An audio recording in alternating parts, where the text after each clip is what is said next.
7+1 for the hit die. For the level up. Paladin, getting big numbers. Yeah, what's the total HP now? 58. Ooh. A fifth D8. Yeah. Yeah. 58. Our tank, everybody. Just saying, y'all need it. We need a tank, yeah. Not the sorcerer.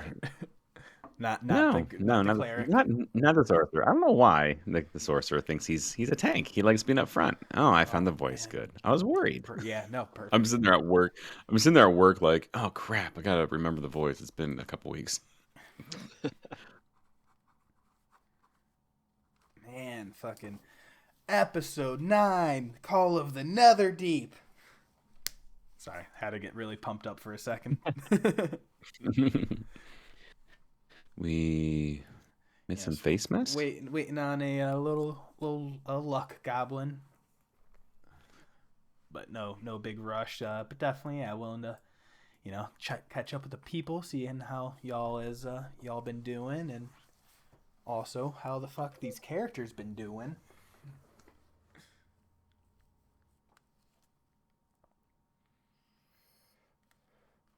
It is fun looking back at this battle map. Just a whole bunch of corpses everywhere. Yeah. I had to zoom out. I'm like, did he take us to a new map? I'm seeing just black. Like, zoom out. There we go. There it is. Found it. Yep. Oh yeah, I did switch player layers for a minute because I did show you guys what would have happened at the end of the last game with the big gaping hole. I think actually, yeah, Hunter had actually dipped out before that. I think it was very spooky. Very spooky.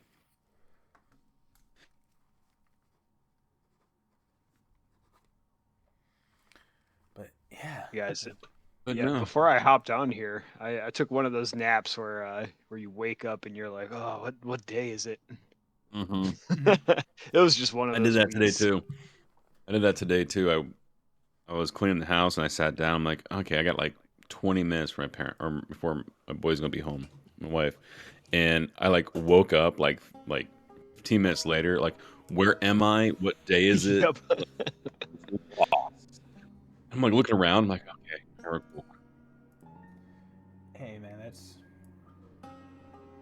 usually every nap I take. No.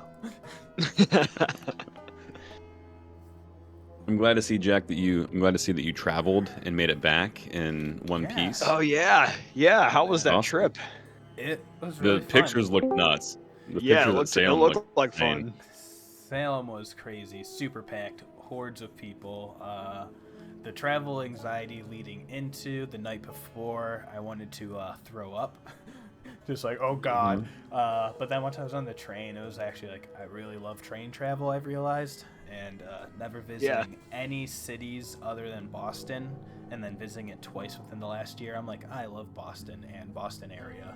And I want to go back there at every fucking opportunity and ride the trains around that area. But also, check out other places now. Yeah. That's cool. Should get a group together, hit a train, like a long train ride, get a big cabin, D&D on a train. D&D sleeper cabin, fucking weekend long trip. Oh man, that'd be great. It would have to be a like murder mystery on a train, right? That's the only game you could really play on a train.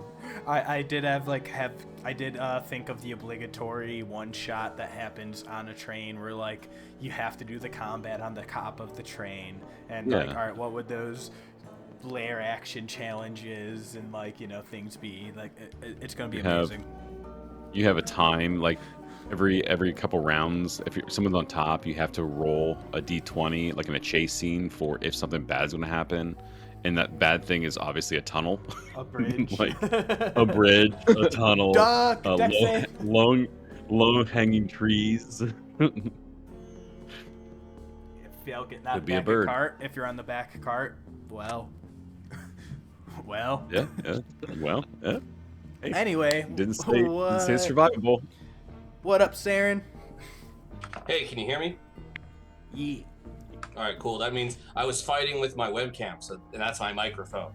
So if you can hear me, we're doing all right. All right. I heard it. Testing. All right. Okay. Test is good. Ram is Ram. I was gonna say, did you still need or want to roll your hit dice? Are we taking a short? Just for your level up. Oh shit. That's why I had that on. That sweet Did you wizard remember? D6.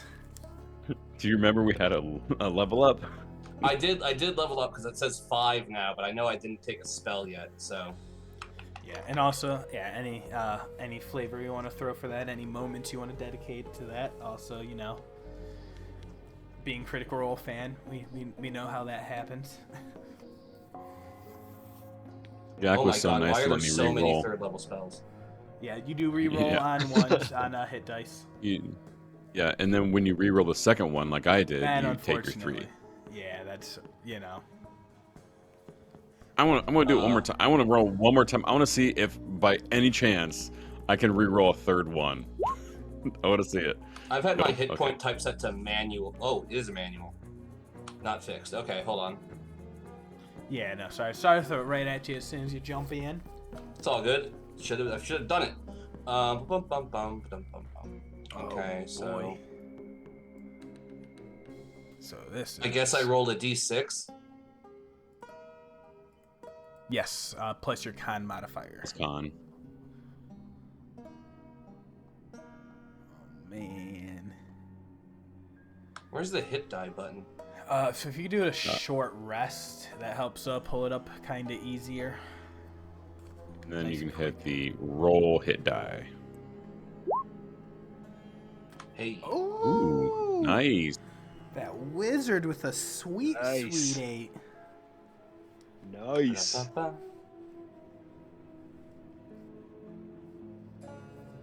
So add 8. Yep.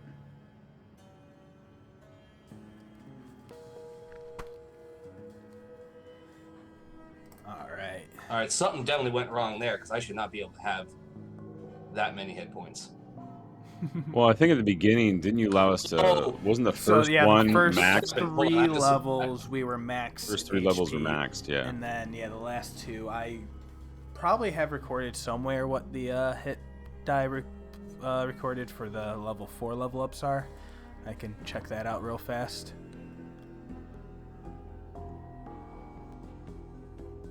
There we go. Okay, now we've got it. Gotcha. When I was entering the rolled HP into D&D Beyond, it adds the Constitution automatically. Okay, So yeah. if I put 8 in there, it put me 3 above my total possible HP. And so I was like, that doesn't seem right. Yep. As it stands, I'm only 1 off my max. That's pretty good. Yeah, I think you rolled pretty well. Yeah, I'd have to look back in notes to see. Yeah, what the I last ones also- were. I mean, all in all, I'm Same 5 issue. off my max. I think I'm 5 off my max. Yeah, I'm 5 off my max. So that's not awful, I guess. But still not great. Hell yeah. But I'm gonna be sorting out this extra spell in a minute, but yeah. oh well. And I will say definitely like any whatever flavor you want to throw into that, or like any like moment or inspiration that helps guide that decision that think like Saeryn's like internalizing, or if there's like, hey, this spell sounds really useful, I want this fucking spell. It's a divination wizard. It's gonna have to be useful. Exactly. I love it. With all of that said, I think we get right into it and start with the recap, which I will try and find the vibe for this. But last session it began in the cave coming down after the tornado had began scouring the earth as you were all in the search on the trail of this abandoned Ruidus-born baby that was left behind by these wandering Wastewalker clans that you had encountered at the Wandering Oak Grove along the Emerald Loop Trail on your way east in whatever this whole crazy journey was starting to become. In the cave, Ludo, reflecting on these past events, this feeling of connection to that innocent youth, focused on finding and protecting and saving that child, that momentary inaction, that empathy of abandonment and failure. As you are all walking your way in, you have these torches. That starts off pretty high. As you crawled through these narrow tunnels, and this locate creature spell that Saeryn had cast that helped find the most direct path through the winding tunnels beneath the earth. And then you enhance these torches with a control flame spell, extending that range up to 40 foot bright, 40 foot dim. And there was no penalties to the dark vision. As you entered in, you heard a stream of water off in the distance ahead, and spider webs, creepy bones, this suffocating, suppressing underground claustrophobia sinking in. There was a brief momentary of Morgen flickering in and out of that ethereal plane, that Shatterkai gift happening. Wi-Fi issues. And then got that info dump from Jacquin, your Raven familiar, talking about how they had followed Maggie back at the Wandering Oak, visiting these dryads. The gifts from both parties had been offered, and credit had been given to both parties. And then there was a scrap of paper that was tied to that raven's leg, a poem or a note given as a gift, a reciprocal prophecy or omen, perhaps. And it said, "You now walk a path, head first, toward the darkness, into ruined Snarl." The emphasis you now might realize, you might have thought at first it said head first toward going into the darkness. But now there's that significant pause. Head first toward the darkness. Either way, prophetic poem with ominous tones. Jacquin, such a good bird. In the cave, Ludo had noticed these sets of tracks, a set of bipedal, two-legged, seeming to head straight forward in and then past the river as you guys went forward.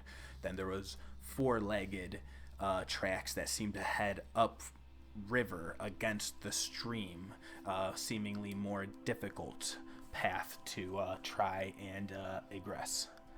But then there was these skittering arachnid eight-legged tracks that seemed to head south following the river, and by Ludo's worries, thinking if there was immediate danger for this child, it would be spiders. So everyone logically headed in that direction, following that path. Saeryn started doing some first Saeryn noticed that the dice in their head started to begin to rattle. And with their magically enhanced torch and half the party wearing heavy armor, they figure stealth is not quite the option. So Saeryn runs and takes a mirthful leap and hops across the river, seeing these bipedal tracks wearing a path, most likely some sort of scouting or patrol, and decides to investigate that immediate area, coming across a patch of wild purple mushrooms. With a quick nature check, they realize that they are a bit of grave dust that could be picked and possibly be used to craft a potion of some sort of necrotic resistance. All of a sudden, everyone hears Io down the river and around the corner, start to shout and make some noise. And that is when,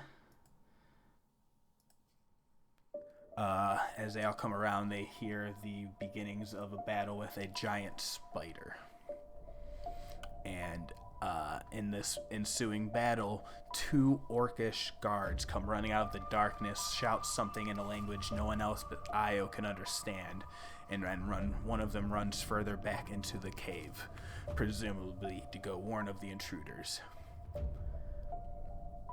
Io says she'll them and the rest of the other group can take care of that spider if everyone can focus on that, and then this one invincible fucking orc who just refused to go down. He withstood so many attacks and spells. At one point, Ludo came rushing in with a brazen shield charge after a dash, trying to push and shove them aside.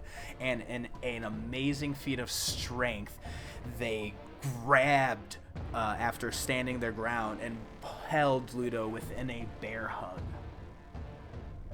But very quickly, as everyone surrounded him, it became too much to bear, and he collapsed. On the corpse, Ludo had looted a token, a idol for the orcish god of fury and anger, Groomsh. This one single bloody dripping eye etched on and painted onto a carved stone, almost like arrowhead, that comes to a sharp point on a leather cord. The chase was now on as the team decided to chase the one scout off into the darkness. And Morgen, after a second of observing this rock barrier that had been pointed out and seeing it had been a crumbled stone, like a bunch of boulders had collapsed and blocked off this path, and initially trying to get past that, the other team with Maggie and Io came up behind her and started working on that route, while Irvin went off to go find and loot some of the spider venom he claimed, while everyone else went running downriver to chase that orc. A full chase sequence happened with them hot on the orc's heels as they entered into this large room with a pile of bones sitting off on the left side of the chamber. And these pile of bones began to, you can say, quake and shiver and quake, whatever, any amount of synonyms. They began to move unseen, and they were not sure what was inside it, but as they caught onto the heels of that orc, Ludo had casted a sleep spell onto it. It tumbled backwards down the steps, this now sleeping orc, and as they were trying to decide on what to do next, Aljin had suggested, hey, sleeping orc, pile of bones with some monster, let's throw it in there. Take care of 2 problems at once. Morgen commented, that's dark, even for me. And that is what happened, and as they tried to block out the sounds and the noise behind them, as they moved up to the steps and steeled themselves for what was coming. What was that orc running to? We did our quick pause, and they heard up ahead a little bit of noise and clamor, a series of rock falls off in the distance, and the other team shouting somewhere in the darkness. Ludo moved ahead, and in the torchlight saw these dark red lines painted something else, some other red, dark crimson fluid etched into this stone floor like a large bloody magical circle. 50, 60, 70 feet across, they had no idea, and they debated for half a second if they went to move in or wait for the other party to take care of it for a second. They said, fuck that. Ludo declared the command word for a silverlight spear, Lumos, and emitted a silvery aura of dim light around him, and they headed in. we'll try and cut through a lot of that details of what happened there, because honestly, there were demon toads, there were husk zombies, orcish cultists, and even a scary drow lady with a widow's peak and a moon-shaped scar that triggered Ludo's memories back to a burning city. She was holding the baby that they were seeking, and the team surged forward. Morgen quickly dispatched all of these husk zombies, trivializing the undead encounter, turning them away with a single divine word. Saeryn remembered the horrors of a nightmare involving a demon toad and conquered their fears, blasting away with firebolts, while Aljin covered Ludo's back so he could charge forward towards the drow lady in red, eventually forcing her to toss the baby up into the air and flee. Ludo had made the catch, with Saeryn willing his dice in the head to nudge the luck for the baby to land safely after a potentially fumbled dex save on Ludo's behalf. I didn't ask for it. I'm going to make that very, very clear. I had to roll it. I love it so much. Yeah. That's what you do. On the other side of the room, while all this had happened, Dermot, the little tiny goblin, had confronted this orcish mystic, driven by a zeal where he had seized the very weapon from that orc's hands, it blazing a light in his hands in a shining shape of a Luxon beacon. The rest of the team covered his and Maggie's back as Io perhaps lost control of herself, driven into an orcish rage, into a one-on-one contest with this orcish war chief, finally pinning him to the cave wall with her harpoon, letting out a blood-curdling scream of pure fury. Saeryn took the immediate aftermath to loot the cave, and oh boy, was it a veritable treasure trove. We can recap that and what everybody found just to help solidify all of those items and notes recovered into memory and inventory. And then to pick up on the very next steps and thoughts going through everyone's minds as we get into these very next immediate moments. And if there is any points or of clarification or recalling or whatever that people want to go through, or I'll just throw it to you guys, and the dust settles. What do you do? Can we get a loot recap real quick? Yeah. I have written down you had found one candle in one of these little semi-broken urns around where you're at.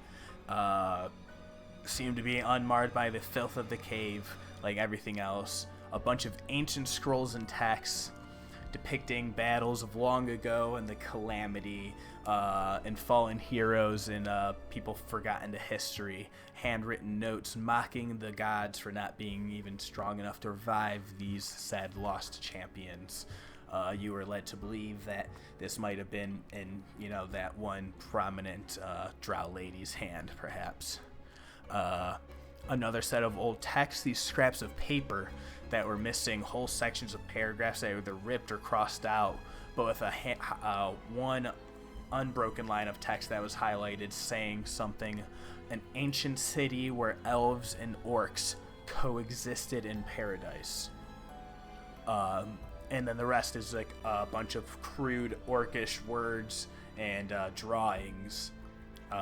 Perhaps another series of mocking, hand. A collection of religious idols and symbols were found in one of those chests. Various prime deities and betrayer gods, covering all sorts of Sahenheen, these moon round idols, Evandra, these coins to the Changebringer, numerous collections of these group stone arrowhead tokens that seem to be passed out a bunch of on all those orc corpses.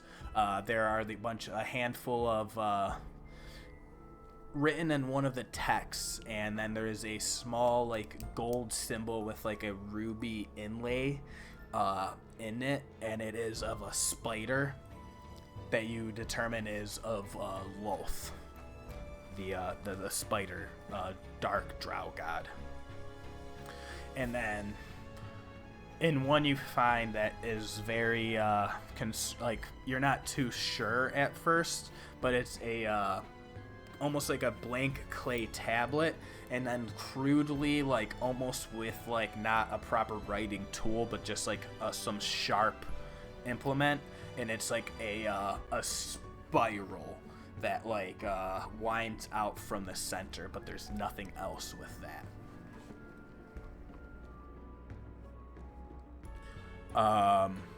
You had found a collection of stories of all of these Ruidusborn that had been born throughout history, and then these cursed and ill-fated lives, just like a random set of names, just like a bulletin point of like born here, lived in these conditions, bad luck, died young, died of, you know, a plague here, or died in the calamity. Like some of them span back hundreds of years to the War of the Gods, but a bunch of just crossed off names of people dying very young. Amongst all of these notes about Ruidusborn, there is a manic scrawling in the same lettering of the one that is mocking the gods from before, that says, "Recreate the substance."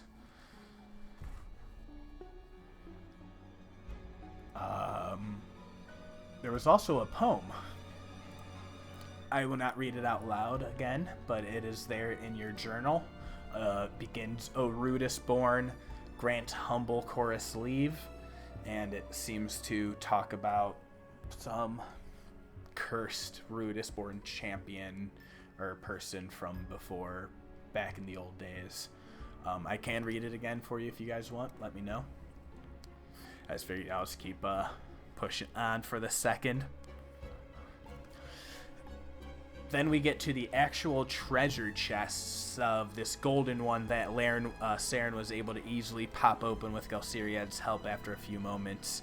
You found a parchment, a scroll that wasn't a spell exactly, but you determined it was a critical scroll. You hold this scroll, and when you make a spell attack, and you can use your reaction to make that roll an automatic critical hit. You have a scroll of celestial protection that can help protect you from celestials, it seems to be. I believe you had a really good loot roll. So, Saeryn, you found these set of goggles. They're very fine and polished. That, I don't know, seem to be pretty fucking dope. So, you were, after time, were able to determine those could help you identify other items through them.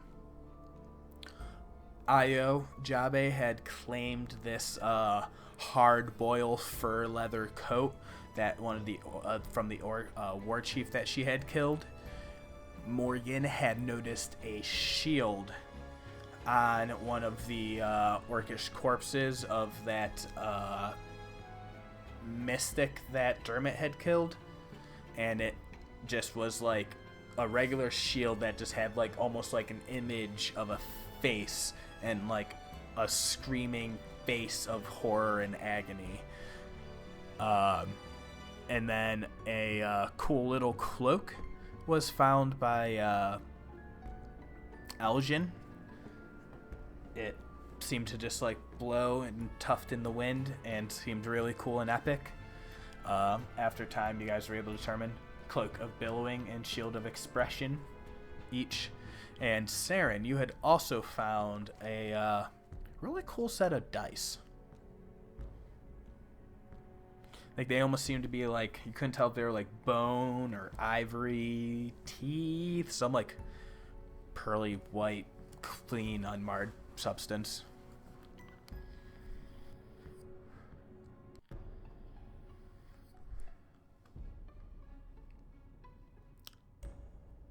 And I believe that was a lot of shit that I had dumped on you and you guys in the last like 20 minutes, and I apologize. Yeah, that was a lot. So I have in my inventory that I took the critical scroll Yeah. Does somebody else want that shield? Does anybody else want that? Does I anybody don't else think use a anybody shield? else can use a shield. I think you're the shield guy. Morgan does have a shield, however, I do not want the shield of expression. You can let us know All right. when those days you're brooding. You can let us know how you're feeling. There's a Oh, no, Ludo, his shield- Ludo will take it. His shield's frowning. Ludo's unhappy today. Yeah, I'm actually worried the Oh, expressions Ludo will make. Why doesn't Fresh Cut Grass have that from Critical Role? Sorry, Yeah. just a thought. Side thought. That'd be good for him. Sorry. My problem is my holy symbol is emblazoned on my shield, and I need that. Shove it in its mouth. Honestly, like the symbol of the Raven Queen, isn't that just like the ceramic face anyway? Like, can I just make it look like that? I mean, you could actually, I will say, you could use the shield expression to like make that image and use that as the holy symbol. That's like a cheap way, or just also have a holy symbol attached to it. It looks like I have the Scroll of Protection, Celestial, and those goggles in my inventory. Yeah, I mean, I got no problem with. Don't Any think of there's those been time items? for me to attune to it, though, so I'm just going to turn that off. Hell yeah, no, easy, love it. You guys got a bunch of stuff. And then, yeah, another big thing. There was a perception check from Morgen at the very end of all that, I believe. Yes? Yes, I do believe I have a conversation with the Dermot. Yes. If you remember, you noticed with all of this looting and everything happening, you noticed Dermot holding this mace, which I don't know if I gave a good description of that mace last time. So I'm going to show this to you guys. Oh, nice. And if you see that, so you can see there's the blog spot where I stole that off the internet. Shout out. I apologize. Don't come at me. I'm so sorry. Anyway, yeah. So this Luxon, it is this dodecahedron shape, and it is etched in silver, and this mace seems to be solid. So in the image where you're seeing IRL, that is actually like emitting solid light and seems to be of like, you can't even tell what kind of material it is, and it is still like giving off that glowing like 20-foot light, 20-foot dim beyond that glowing like a shining Luxon beacon. And Morgen, as you with that perception looked after him and saw he kind of started walking away and like I said like basically said like, huh, who's there? And then like tilted his head, and as he started walking off in the distance. So that's happening. What is everyone else doing, feeling, thinking? A lot happened, y'all. I'm going to give you the proper moments here.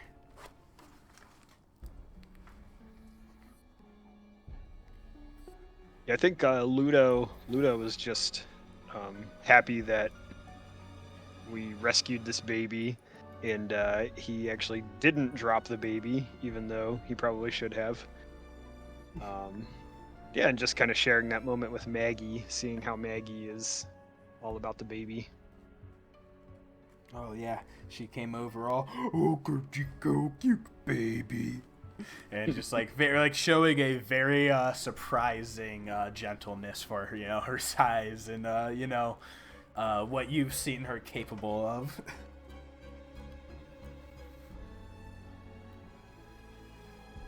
I think Saeryn is actually like thinking about how he maybe influenced a few things that were going on. Like that baby probably should have dropped, but then it didn't. And I think he has a sit down and pulls out his spell book and just starts kind of scrawling some things in it with his thoughts about that in order to try and see if he can glean some insight into his divining magics in terms of like, what did I just manage there? Witness. And can I use this for something in a more controlled way. Love that. That's perfect. Aljin. Well, picking up, I don't know if I pinged it in the last session until you said it on this one.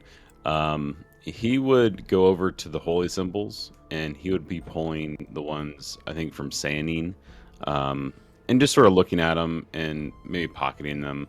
But looking at like all the holy symbols through there, he's like real reflective right now. He didn't think that he's done enough right now for helping his team, so he's sort of meandering at this point. And like I said, finding the holy symbols and looking at them, he's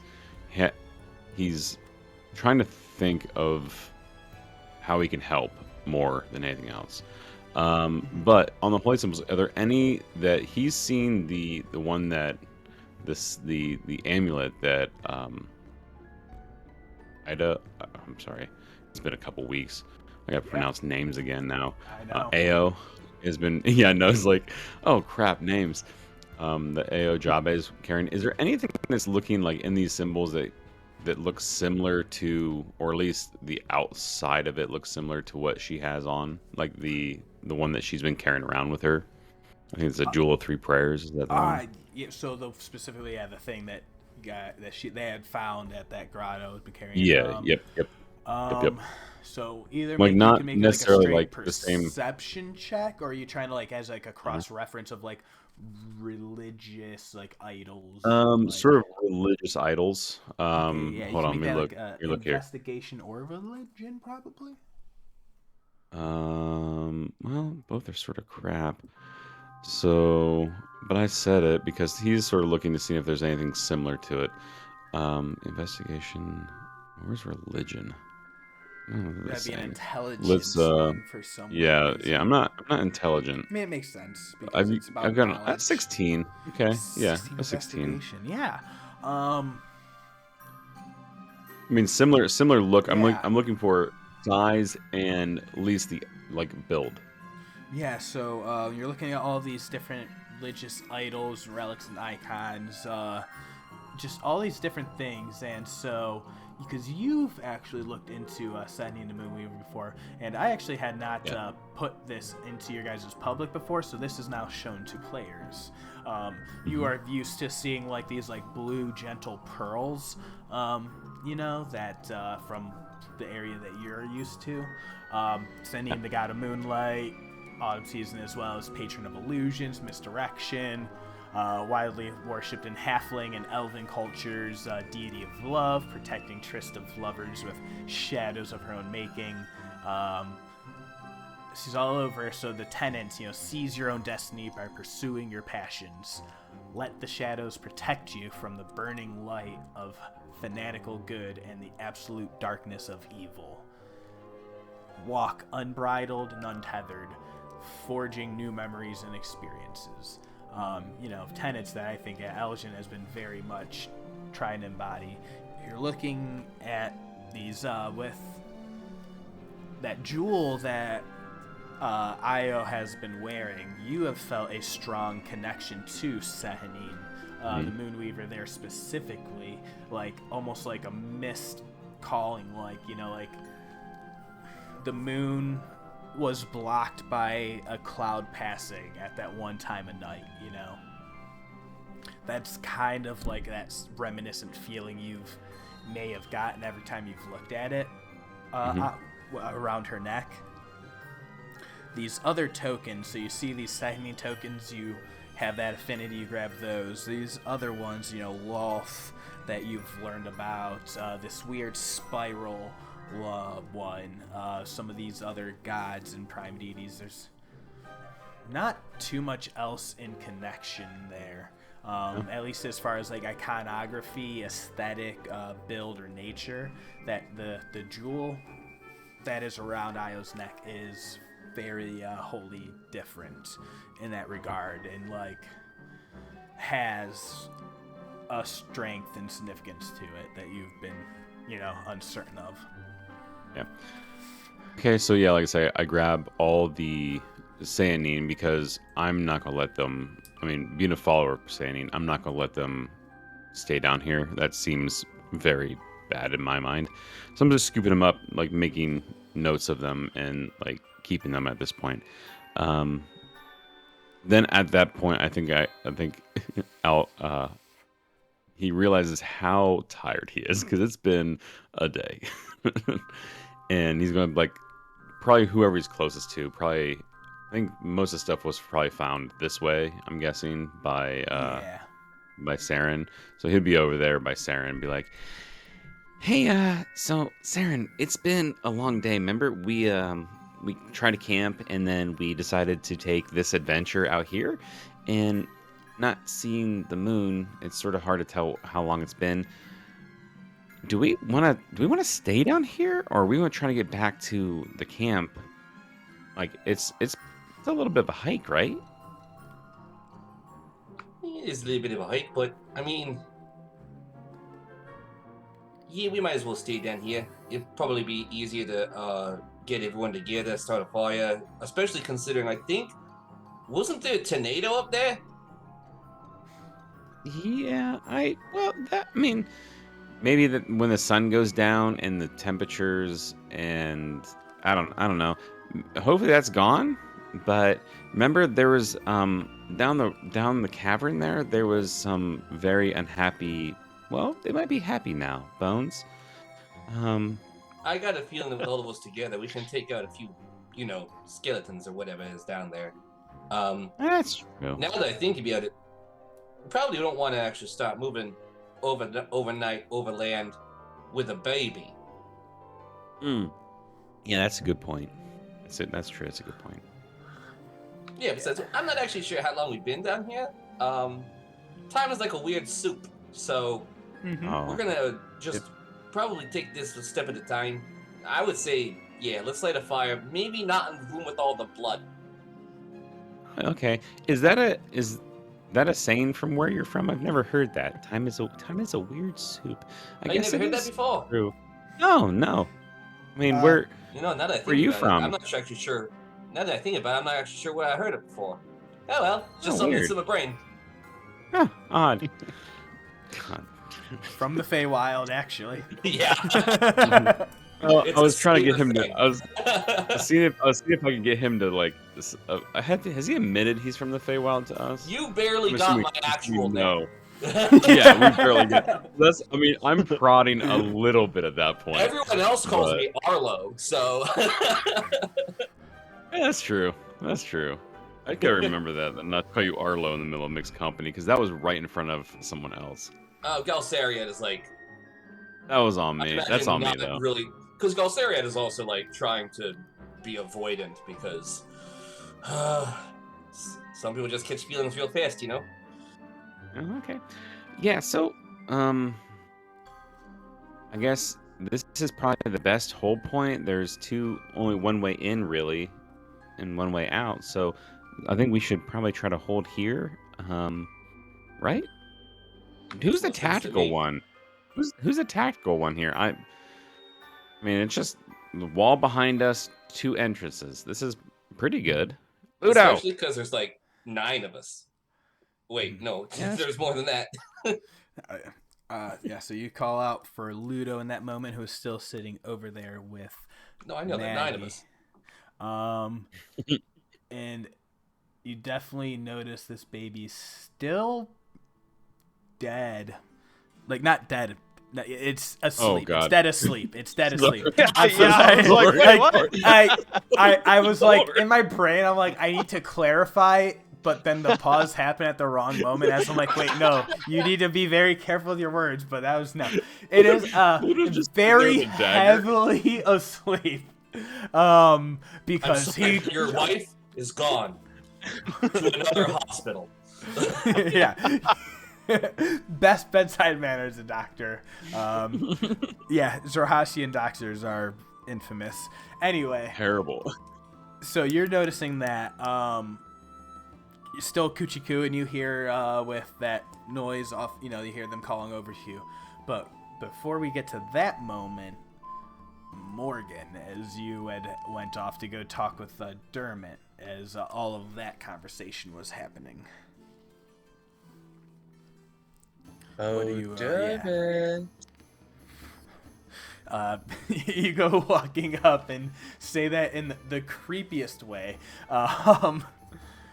He's like, like head cocked, like walking away and like off in the distance, and he like pauses and he's like, "Oh, yes, Morgen, yes." Are you talking to that mace, Dermot? Oh, what do you? Oh, no. Are you lying to me? Would you like to make an insight check? I would love to make an insight check. All right. 14. All righty. Let me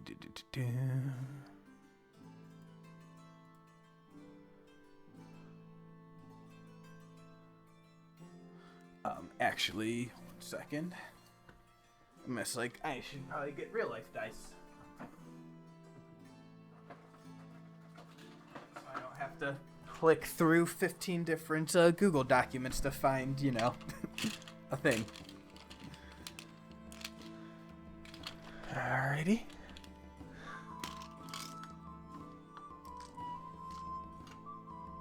You said a 14 insight? Yes, it did. Alright, as you're looking at him, he's like, oh no, I thought I heard something up, over here in the distance, and I was, coming to investigate this tunnel up here.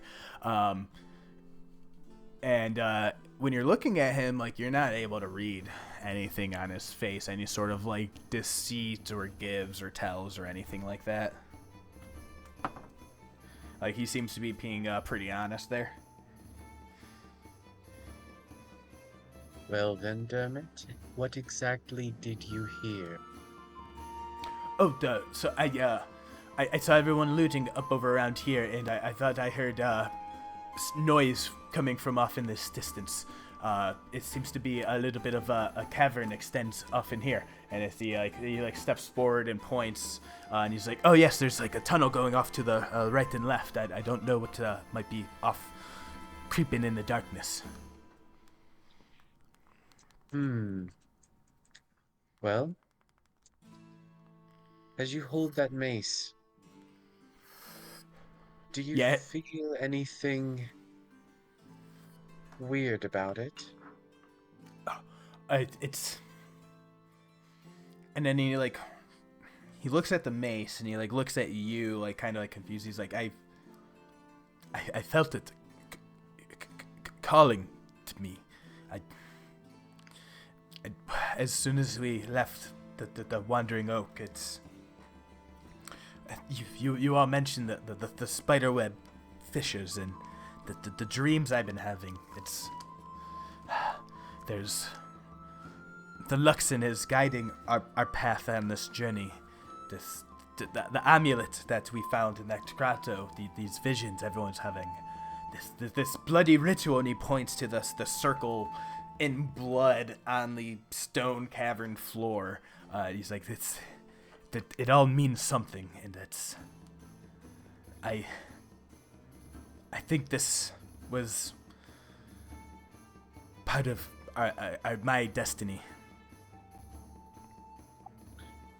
Well, it does appear that your mace shines with the light of the Luxon, and of course, it being your deity and all, it makes sense that it would be calling to you. But a word of caution. Caution? That's the word of caution, yeah, just caution. Caution for what exactly? Speaker of the Musk Raven? Well, Whoa! It's, maybe not necessarily all calls are worth answering.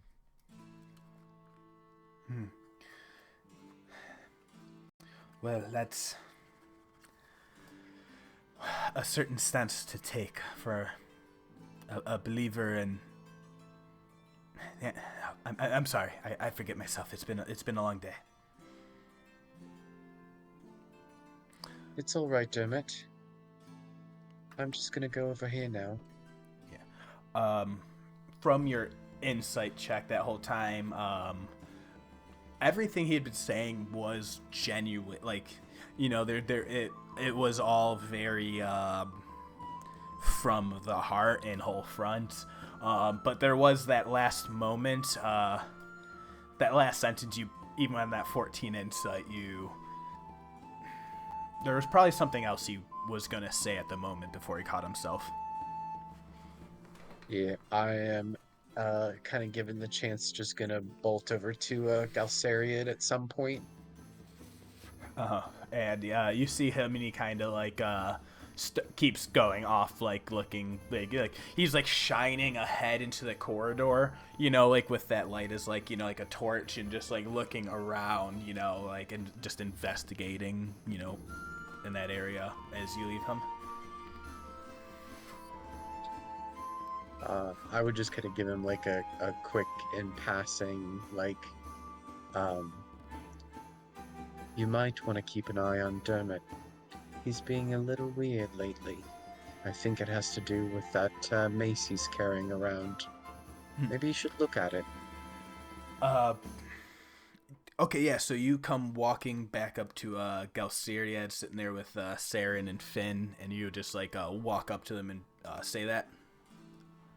Yeah, and I probably would, like, after just telling him, just sort of like, just kind of leave. Like, kind of just plant the seed, let it go from there. Yeah, and it's not my party. I don't care that much. Yeah, and you see, like, he looks pretty, like, ragged. Like, his, like, hair is, like, all wind-swept up into, like, a nimbus and just, like, wild. Like, he almost got pulled into a hurricane or a tornado less than an hour ago, basically. Like, probably, like, 30 minutes ago, actually, as far as you guys have been in this cave.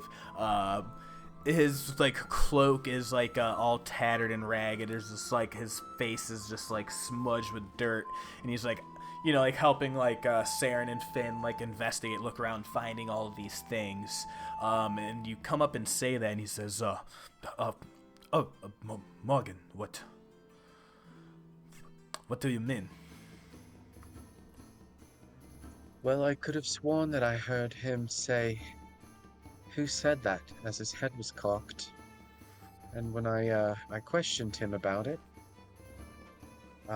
he said that he heard some other noises deeper within the cave, although I didn't hear anything myself.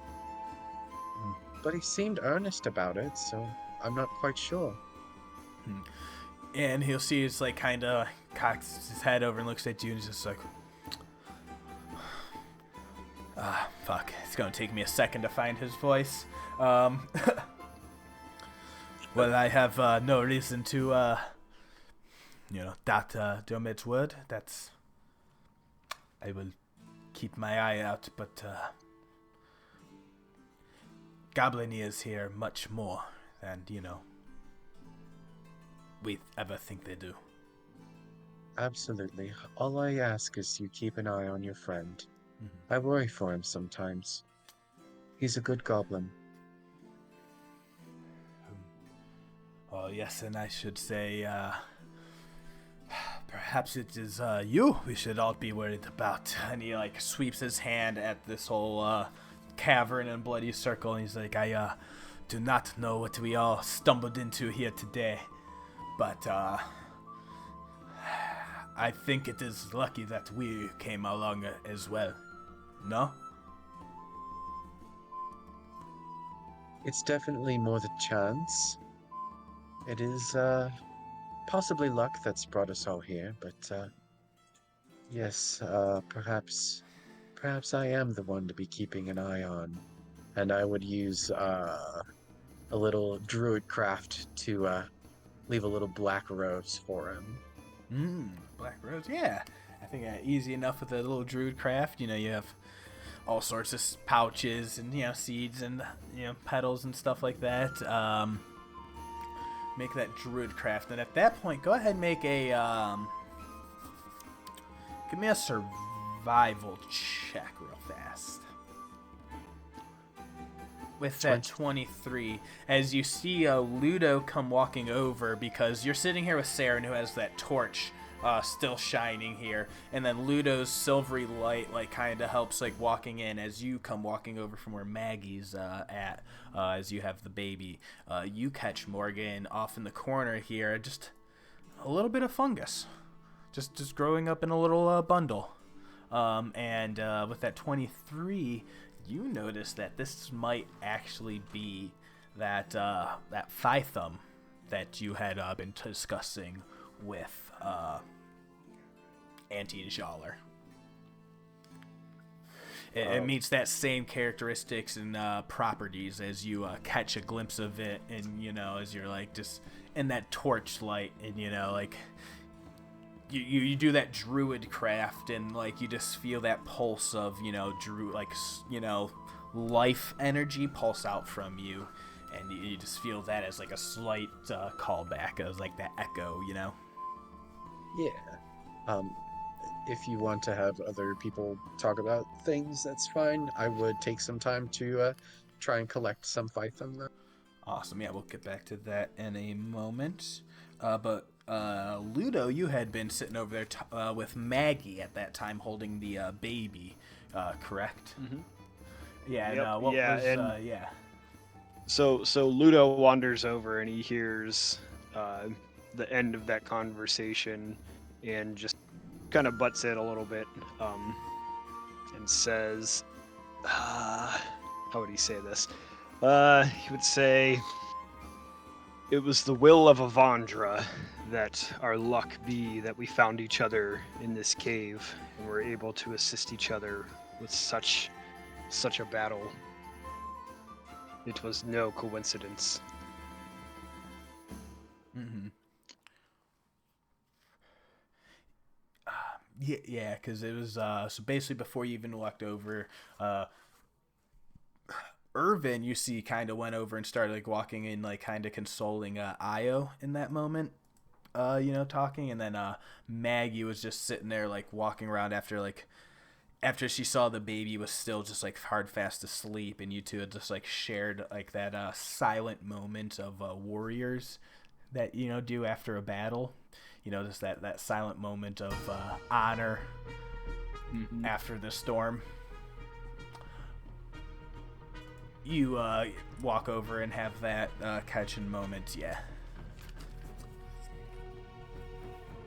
Yeah. So were those religious symbols in here? Did you mention that there were some Avandra coins? Yes. There were some coins of Evandra as well. So I think if Ludo knew those were over there, I think he would make his way over and at least check it out and see if maybe he could figure out why they were here. Mm-hmm. I mean, probably not why, but maybe even just contemplating like how they would have been brought down here. Do they belong here, or were they brought here unwillingly? Yeah, it seems to be in one of these chests, like off on the side. It's just like a full cache of items that, like, all these like religious icons and relics. There seems to be just like texts and books about these various gods. Most of like the actual like official looking stuff is about. So you even get a book about. There's no icons of, but there's info on the Raven Queen. That scary ivory mask. I'm just going to show that to you guys again real fast. That's what Morgan's rocking, by the way. Yeah, just so we get that out of the way. It fucking creepy, y'all. Like it's badass. Yeah, right? You're just like, did I choose the wrong god? I think you rethink this. Even Ludo respectful. Yeah, respectful all these things. Yeah, there's that symbol. There's this. Let me show this to players, because you guys have had symbols and thinking about this. You find this one necklace, only one, this golden chain of a golden etched spider with his ruby inlay of Lolth that you determine one of the betrayer gods, corrupting the elves in the past, transforming them into dark elves, where they had lived in the Underdark serving her. But now that you guys here in Xhorhas have learned the history a little bit, until one of these followers of Lolth found a shining relic, a beacon in the Underdark, brought it to the surface. That was the Luxon. That was the very beginning of the Kreen dynasty. One of these drow elves escaping Lolth's clutches. Morgen, make a religion check.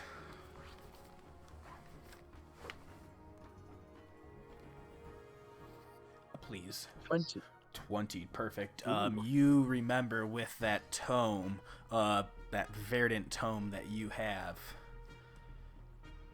you remember learning through your text and research in the Shadowfell, Lolth is one of the enemies they hate Corellon, the Archheart, who is said to be the mother or father progenitor of all elves. They are the god of like art and magic and beauty, and they created the elves first in the Feywild. Eventually, as things changed and happened and the elves expanded into different realms, there became many different versions of elves. You know, elves living in the aquatic planes became sea elves. You got the high elves, you got wood elves, there's the Eladrin, the Fey court. There became the Shadar Kai, following the new goddess of death, which is still an uncertain murky history, because Morgen is old, right? Yeah. And I think you might be old enough, just because time is very different. Like, years pass as stretches of time, in other realms in the prime material plane can sometimes speed by.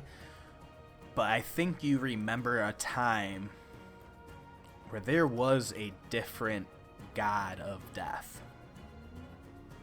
Yeah, you don't remember their name. You don't remember anything about them. All you know is one day everything changed in the Shadowfell.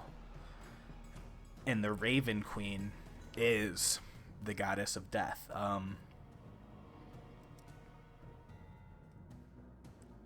And with your researching in history, there was always a lot of contention around that, but it was a very significant event. But you, as a steward in the Shadowfell, as that old as you are, might not have been very old when that happened, but, as far as you're concerned, most of your life, your god has been the Raven Queen.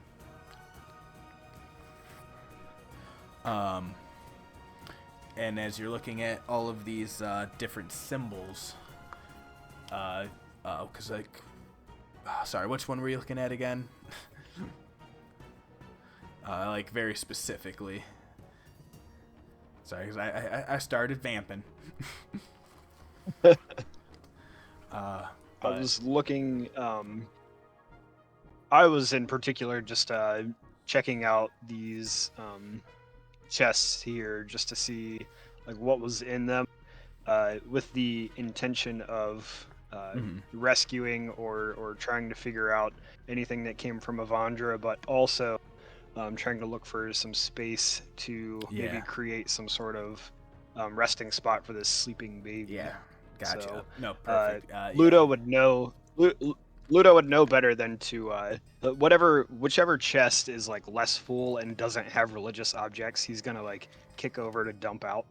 Oh, perfect. Yeah, basically, unless there are soft things in there, because he would see it as a sign of disrespect if he did that with the religious items. So he's not gonna do it with that chest. Yeah. Hell yeah, perfect. Yeah, because I was gonna say with Morgen, getting back into that, it was she remembered just because Lolth, that tangent of her taking these clutch of elves that were the creations of Corellon, taking them into the Underdark and corrupting them, under her influence as the betrayer god, and then those history of the drow elves, the ones that came to the surface, became the ones that are now running the Kreen dynasty in the Jorhassian Waste. So that's what she remembers out of all of that, with the religion checks off those different icons. Oh, we got a creeper in here.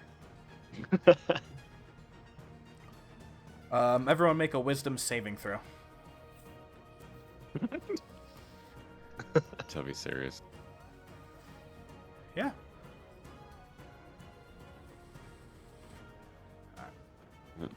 Makes sense for how I've been rolling today. Awesome. So, Ludo, it's not around you, but you definitely, in that 10-foot like little glowing aura, you see this like little invisible scrying eyeball just hanging around Aljin. Not really though, but you know. Yeah, makes sense. Karal got the scry spell. Just scrying through planes. Wizard shit, you know? Oh yeah, that's a contact other plane. You make an intelligence saving throw, Kiral.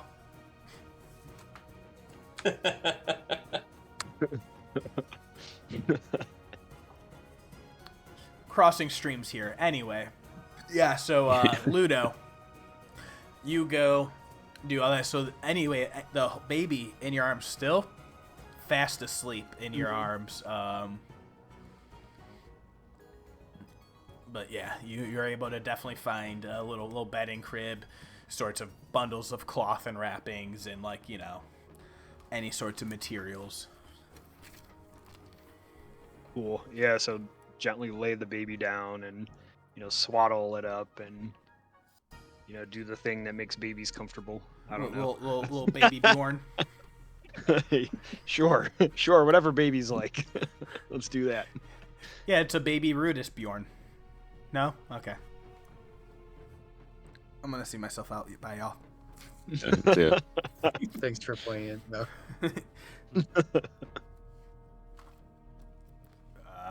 So yeah, all of that happened. I don't know if I said it, but I think Ludo would try to pick up or rescue those Avandra tokens.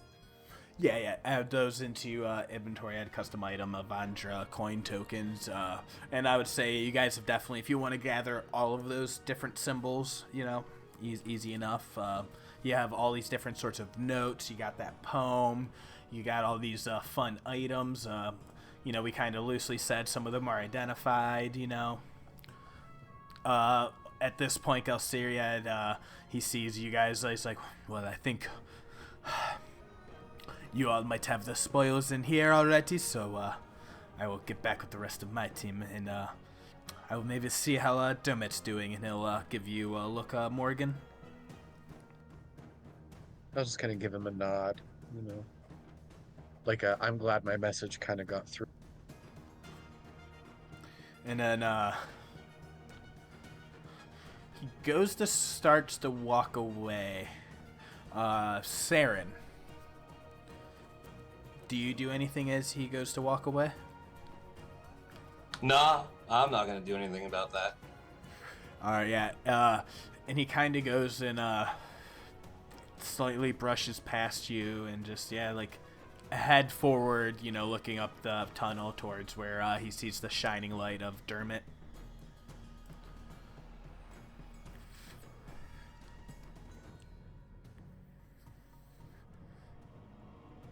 So you guys basically have the room.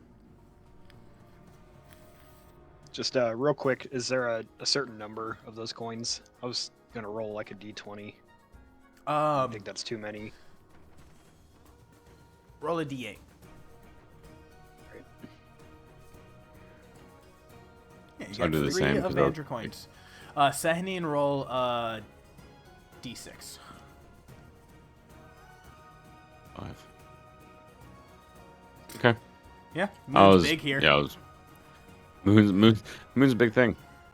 I mean, okay, Makes so yeah. sense. So, Aljin, as you're looking at this, you're seeing like all these connections, that pole of Sahneen, everything, that jewel that AI was carrying, and then like the moon, And you look at this child that Ludo has, the Ruidus Moon, the Red Moonborn.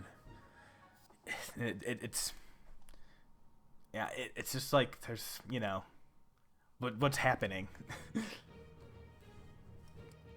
All right. Like I said before, Ludo, there's a lot going on, and it's late or early. I'm not 100% sure at this point. We've been down here for some time, and I think it's time. I mean, we need to think about either getting back to camp. I think Saeryn here and I have agreed maybe just hanging out here for the rest of the duration of the night, whatever that might be. But what do you think? Tactically, you're probably our best bet to guess where our best holding point would be.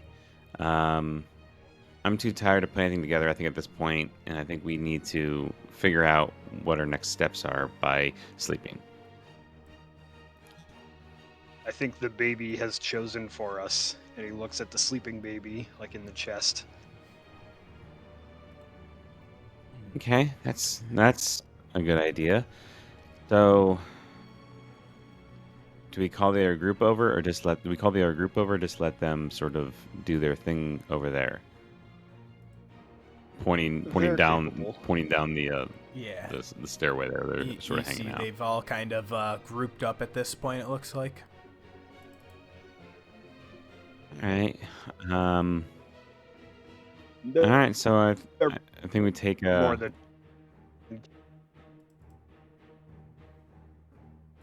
What was that?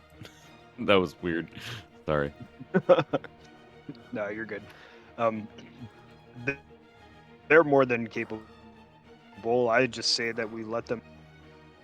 You keep kind of cutting out just a little bit. Hmm. Oh, sorry. Yeah. Can you guys hear me? Hello? Yes, much Check. better. Yep. Yeah, we're good. Okay. They're a more than capable group. I say we just let them know that. Mhm. Did I cut out that time? All right. Yeah. Yep. Just a little. Oh, at yes, the you end. did. Just like the very end. But I've got some context clues for what you're saying. we got Yeah, we got it. We got it. All right. That's annoying. I mean, we should No. probably take a watch. I mean, who can? Looking down at Morgen, like straight up harvesting mushrooms at this point. I mean, I can take a watch, but I'll I take mean, I first don't want watch. to. You gonna take first? That sounds great. I'm just gonna go over here. I'll just sort of hang out with the baby, I think, and he sort of goes over and with Ludo. Dealing with a tornado and this, and we came from. Weren't we hiking earlier today? Like we got to a settlement. I mean, it's been a week. It's been some time. Began the day in the morning and basically dashed. It fast traveled the last what would have been almost like more than a half a day of travel. Like if you went regular, it would have been that full day of travel. You would have shown up before sunrise at the grotto. You guys fucking booked it and hauled ass, seeing the line in sight with the other group. Got there, barely settled in. Ludo just finished setting up camp after you guys went to that bonfire, had the conversation with those people. Oh, yeah. As Morgen was coming back talking with the auntie, she got, I don't know, maybe a little tea drunk. I'll leave that to her to decide, her constitution there. And then immediately left off at sundown to go chasing a dying trail in the sunlight for this baby as a tornado landed. That's right. Then called down these caverns, squeezed yourselves into claustrophobic, tight, horrible spaces with spider trails and running water. Then fought a bunch of demons and zombies after throwing an orc in a pile of bones. Yeah, well, for me, it's just a Tuesday. Yeah, it's been a day. So Finn will go over and sort of be like, "All right, if you're gonna watch Ludo, then I'll take a watch. I'll lay here with the baby, at least being close to the baby. If something happens, I can help. Maybe I don't. No, we'll find out." And Finn will lay down and sort of just like prop up against the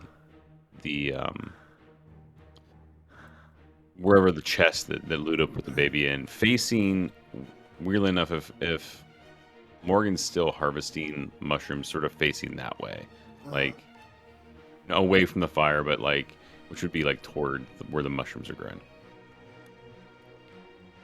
Oh yeah, no, that's perfect. And I'll say with Morgan, you were definitely, this has been a take 10, take 20, take 30. You are happily taking your time and just like able to harvest as. Go ahead, roll a d4 for me. 1. All right, so you can add 2 doses of Phythum into your inventory, make it a custom item.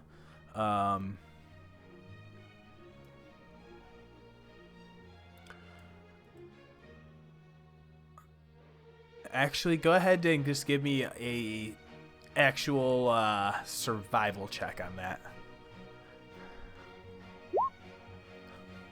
Perfect. 15. Yep, that's exactly up 2 doses. Yeah,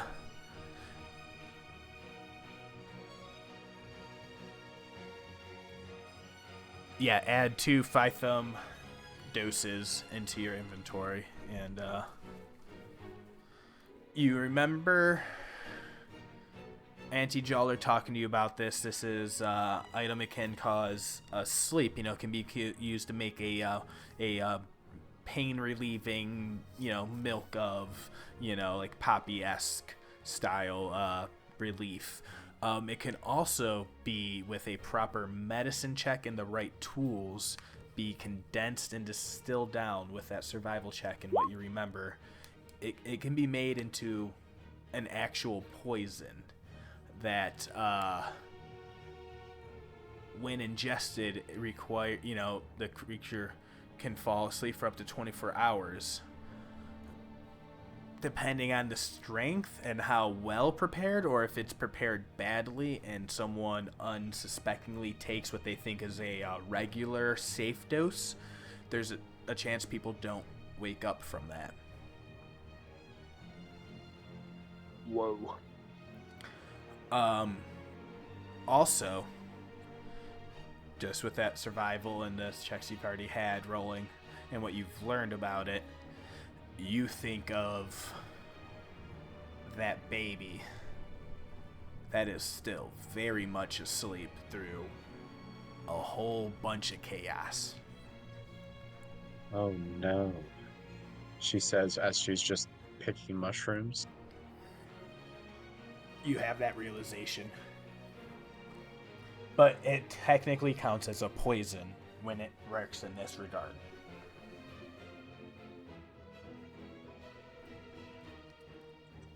I would seek out Ludo at this point. Mm-hmm. Ludo, may I have a word, please? Of course, friend. I know you've helped with poisons before. Are you able to do something about one today? I am. Are you afflicted?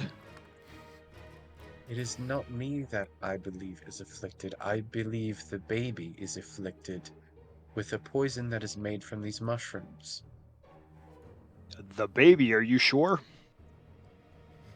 Well, I don't see how it would hurt trying to attempt a cure, but I do know that these mushrooms cause a sleeping effect, and if made incorrectly, they may never wake up.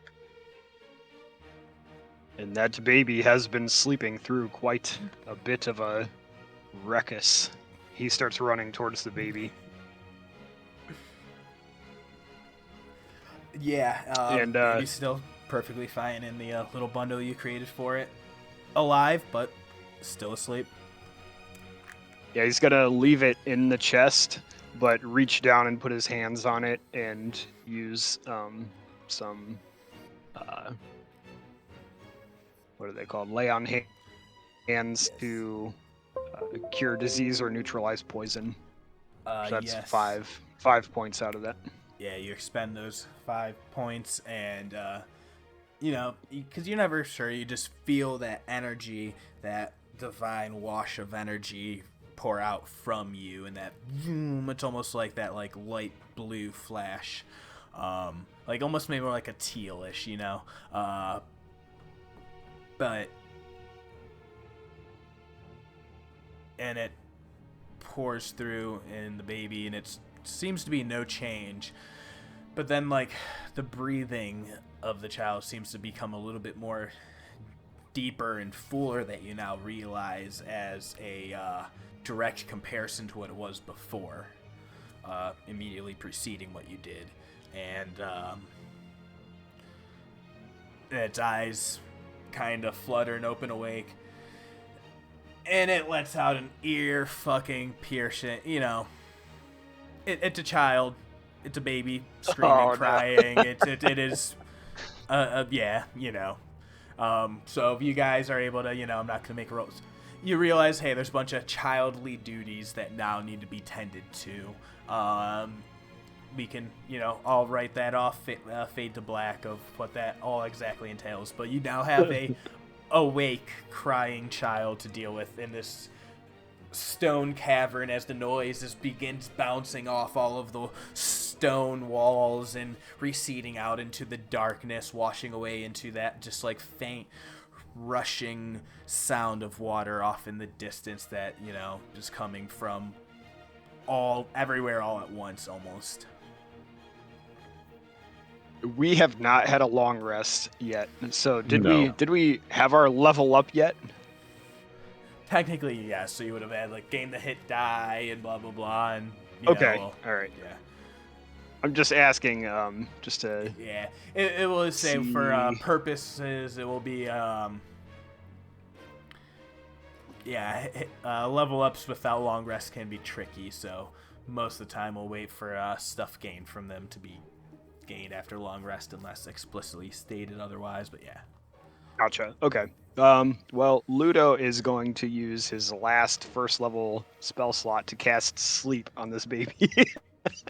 And it just passes right back out.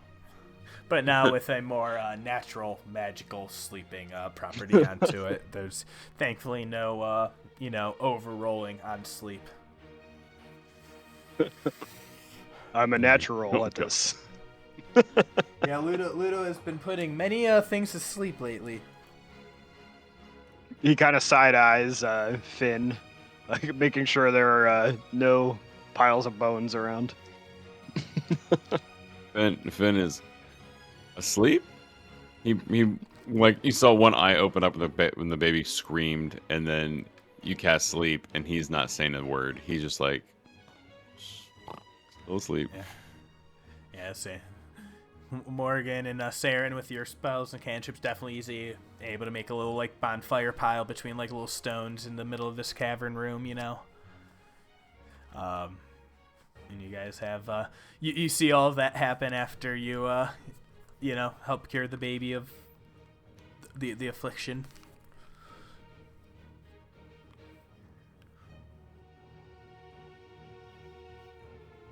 Well, at least it's not in danger of never waking again, and seems to be sleeping a little more naturally and peacefully this time. Well, if it is cursed like they say, it's going to be an incredible journey tomorrow morning getting it back.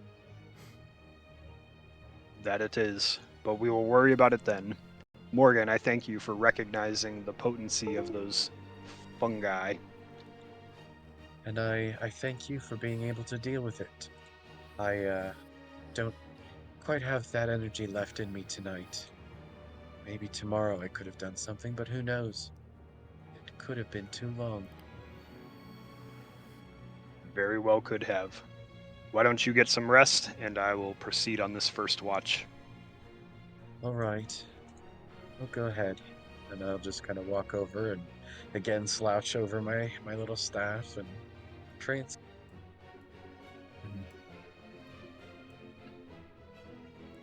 Yeah, and you see the other team kind of go push their ways up into a different edge of the cavern, and take a little separate hole for themselves. Just take their moments together.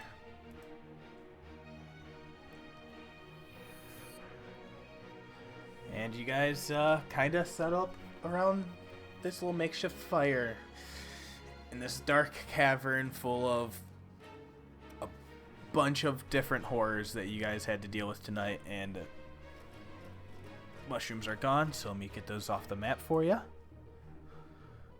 It's like, what, you think those were just there naturally? No, assets.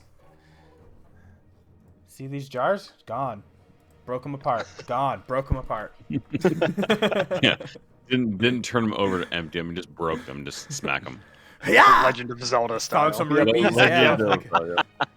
Yeah. You found 7 rubies. Yeah, which is, like 7 copper, but, it's all right. Mm-hmm. But yeah, you guys have the campfire. You have a now naturally sleeping baby, thanks to Morgen being very prudent and harvesting and learning about those mushrooms. Anything else you guys are, as you all individually or as a group, any conversations you want to have, anything on your minds, just stuff you're trying to look out for? It's a lot of moments in these individual actions that have been cascading, bringing you guys closely knitting together as a group, propelling you towards something with this other group and this other, there's a lot going on. So I am just curious, how people interpret these moments.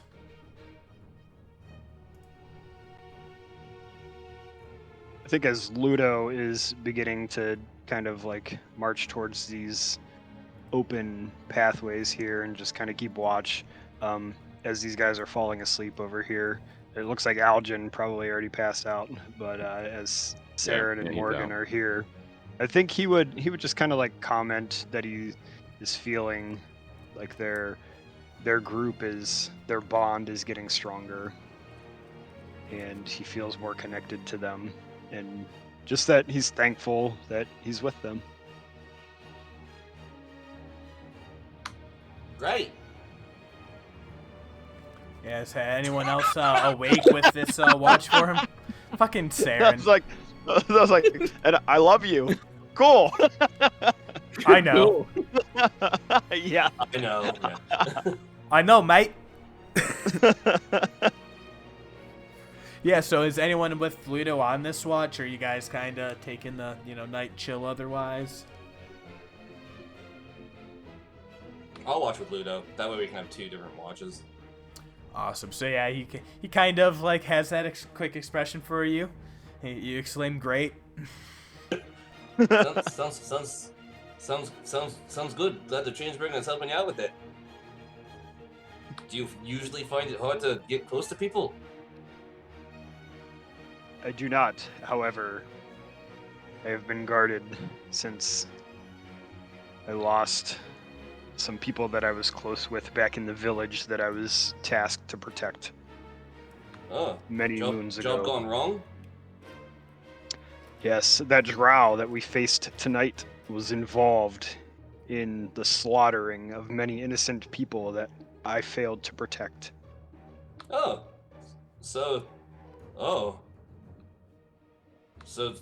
good thing we got that spider bitch. Yes, but that drow escaped. Well, damn. I don't That have is a okay. creature. Damn it. If we'd actually if I had like if I knew something like she was wearing, like an amulet or something, then I could locate the object. But I can't do much other than that. Oh, I know the red cloth that she was wearing well. I still dream of it to this day. Ugh, I thought my dreams were horrifying.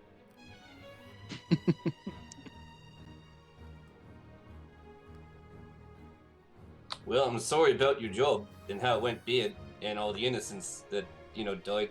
That's pretty bad. That's one way to put it. I mean, I'm That is why I'm sure there are poets that could think of some more, but I don't know. I don't see a bard anywhere around here, so. Well, I appreciate the sentiment nonetheless.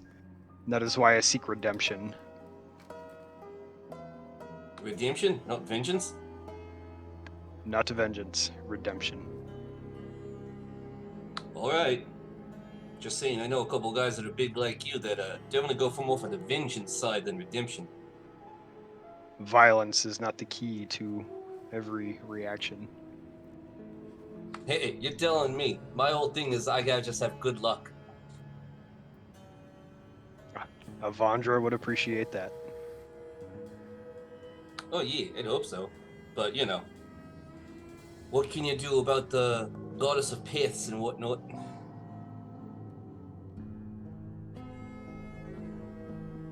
Ah! Yeah, Ludo just kind of nods.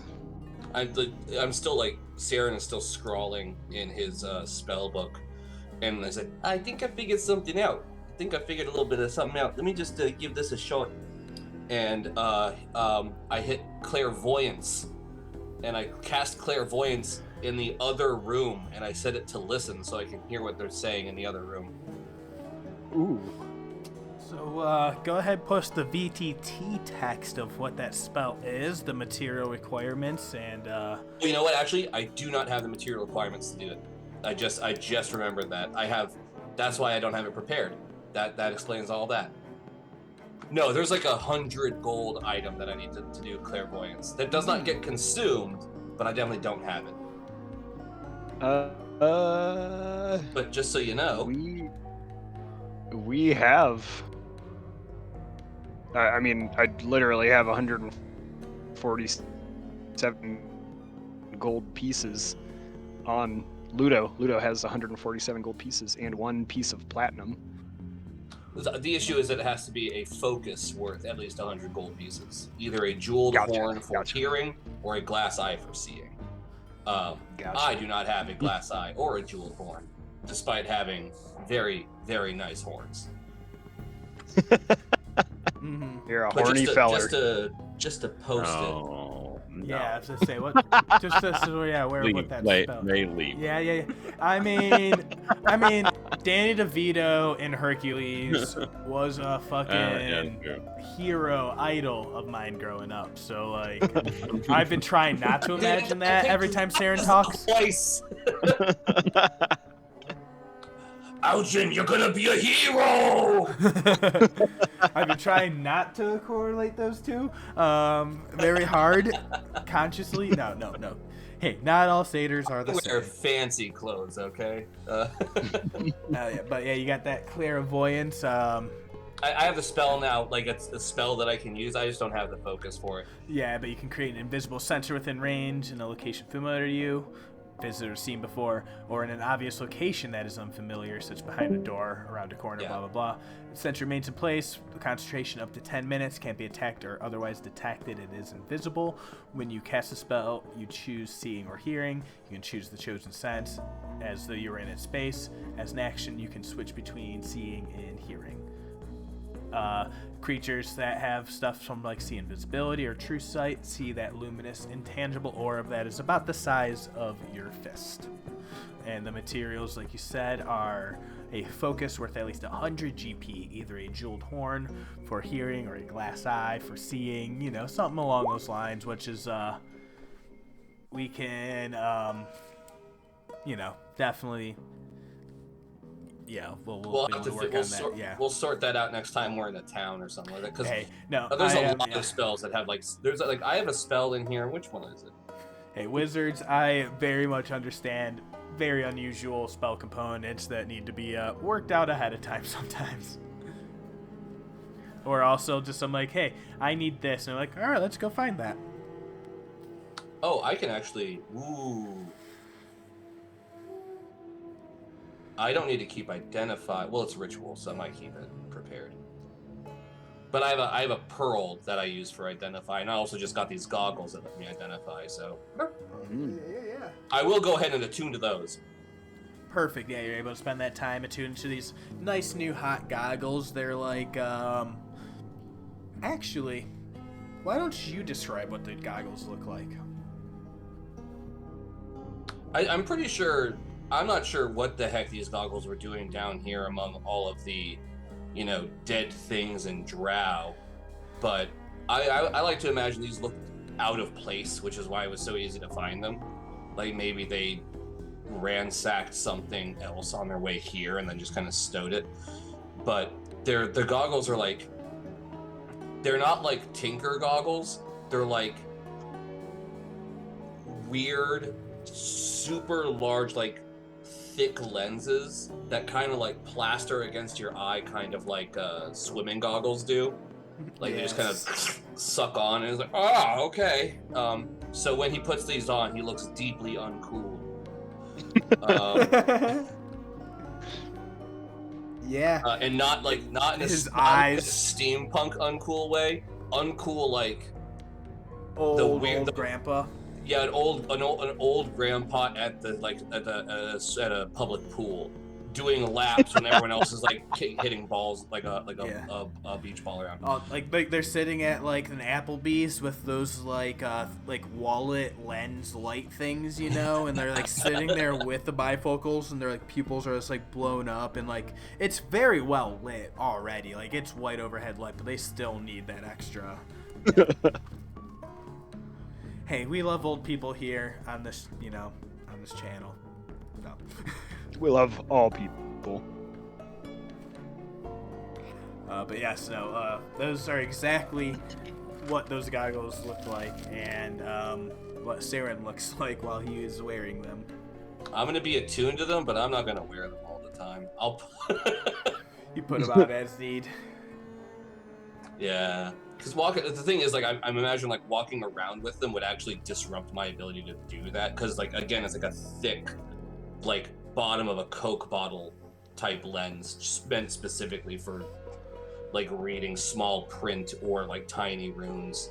Yeah, as you see, like, when you put them on, you're able to see those, like, little, like, traces of, like, script of runic arcane language on the magical items. Like, it helps you actually, like, once you're able to determine an item is magical, like, you're very easily able to, like, trace and determine what it is with, enough time. Well, these things are gonna leave marks on the face.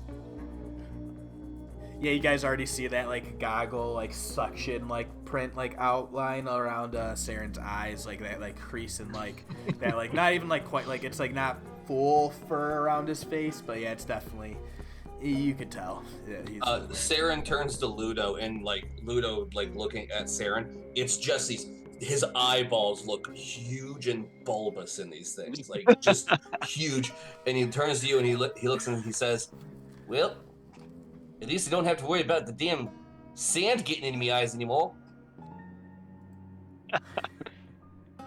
The shield of expression has like a laughter face on it.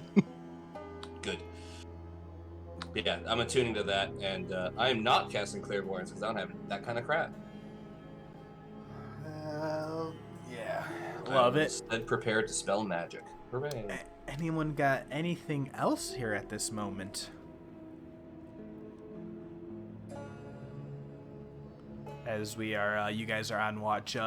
If y'all want, you both can make perception checks, or if someone wants to make a one with assistance from the other. I am not proficient. I'm also not proficient, but I bet Awesome. your wisdom is higher. All right, well, who wants to be the one person to roll a perception check? My wisdom Pick is the right only people. 11. Never mind, my wisdom's higher. Let's go. Hey, who's the least fire blind? I'm a good luck charm. Crap. 12 perception. It's not terrible. You hear the faint sound of the rushing of river off in the distance. You hear the scraping and sound of stone as people occasionally move, the heavy breathing of your companions around the fire as you all settle in for the evening. You might hear the lack of noise from Morgen. It's like, does her chest even move? Is she even breathing? It's just creepy. You occasionally hear the sound, a burst of like laughter or like a raised voice. Tense pause of moments in the scrape of stone and the movement off in the cave off in the distance where you know the other team is posted up for the evening. But other than that, you don't hear, see, or perceive much.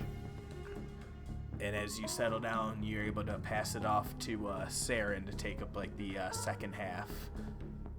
And with no time at all, between Morgen and Finn waking up halfway through the night after their elven trances are full, you guys are able to both get a pretty full night of sleep.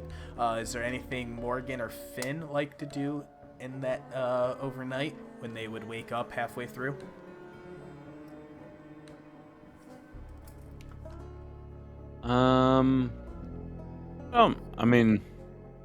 Maybe a conversation. Maybe just, this is always what happens in D&D. You have the conversation session. It takes a little bit of time, I think, before making sure that Ludo and Saeryn are actually asleep, and just two elves just sort of hanging out at this point. I think Finn will sort of look over and just say, Aljin will look over Morgen and be like, I saw you cast an interesting spell earlier. You cast the plant growth spell. I made some flowers. Where'd you learn that? Where'd you learn how to do that? Well, Finian, or I suppose I should be calling you Aljin at this point. Yeah, Al's fine. Al, you've trusted me with your origin. I suppose I should be trusting you with mine. The nature-y magic I've learned is a part of this verdant green leather-bound tome, and I would kind of like, pull open my little satchel it has 3 different tomes in it.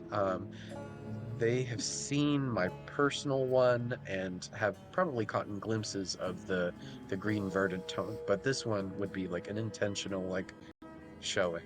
I found this tome in the Shadowfell. It's about the only thing in there that actually had any color. And it's taught me a bit of, I believe, druidic magic.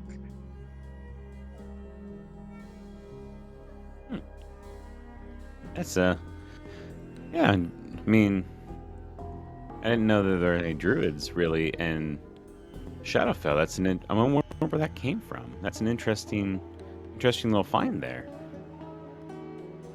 Well, I don't know exactly how it found its way in there, but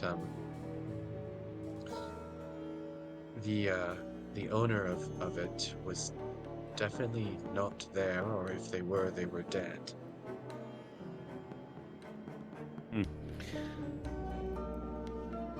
Yeah, that's interesting.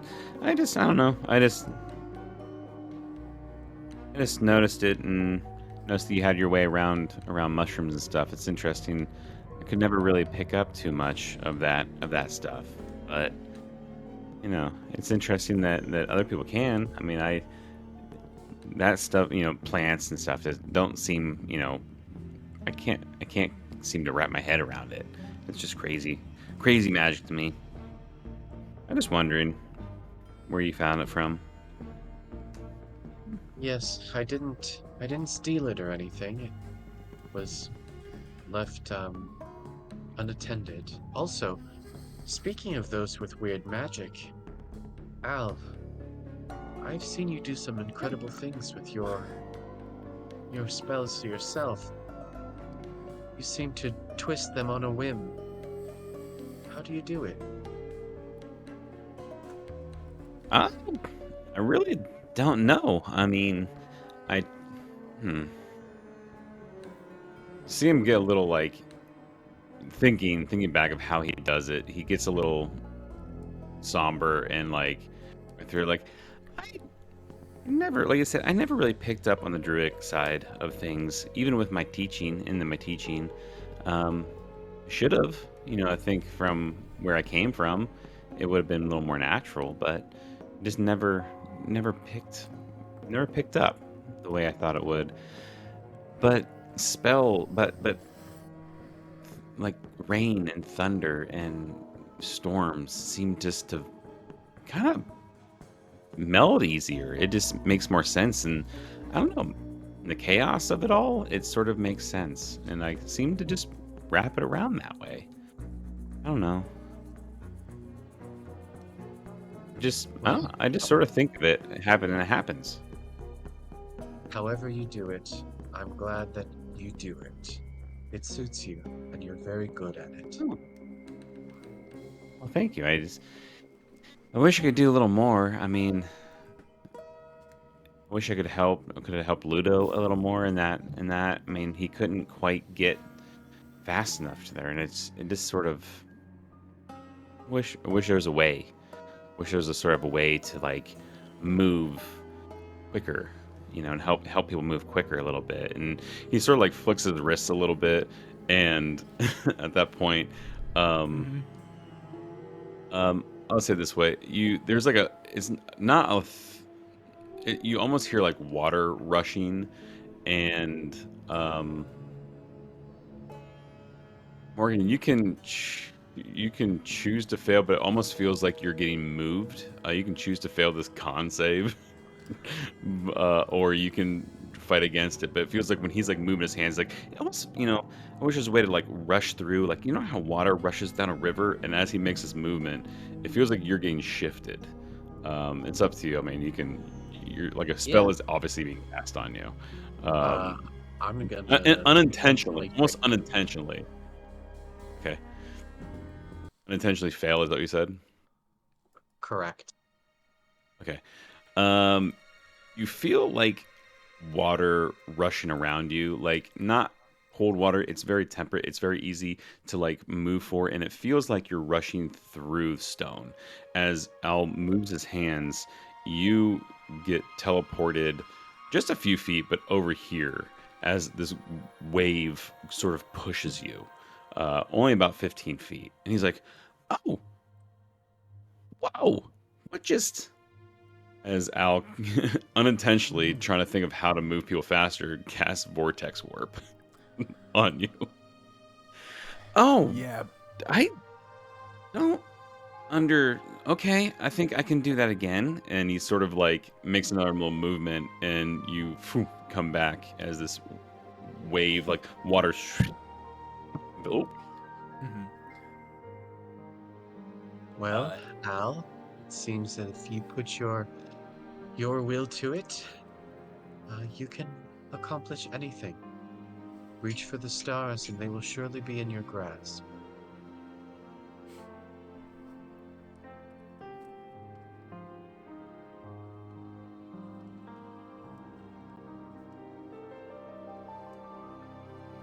Amazing.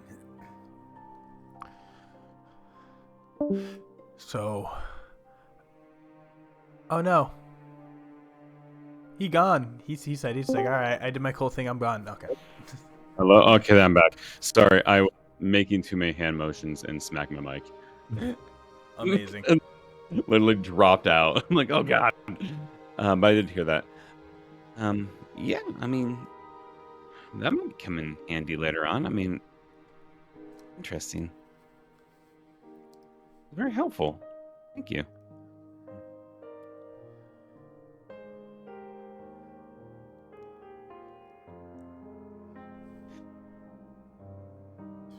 So, at risk of killing the moment, you want to knock off the 2 spell casts of Vortex? Yeah, I'm doing that. I'm doing that right now. I'm so sorry. As I'm saying it, I'm like, yeah, it's happening. It sucks. I'm here for I'm like, it. I'm looking like, okay, long rest. Now And- two second lever spells just for fun? Yeah, absolutely. Yep. No, hey, I'm here for it. Love it. But hey, roll a straight d20. Okay. Awesome. So as you were casting that magic, and it was like Morgen, it didn't feel abrasive in the shocking in the fact that it happened without you knowing exactly. But it's a power, it's an ability that you've had. You have the ability to blink yourself around, and you feel that natural. It's a completely different sensation as to what you're used to. One is basically you're blinking with the Raven Queen's gift is stepping through. You take a step, you're in the next spot. This one, it felt like a change of place and position as he balanced you.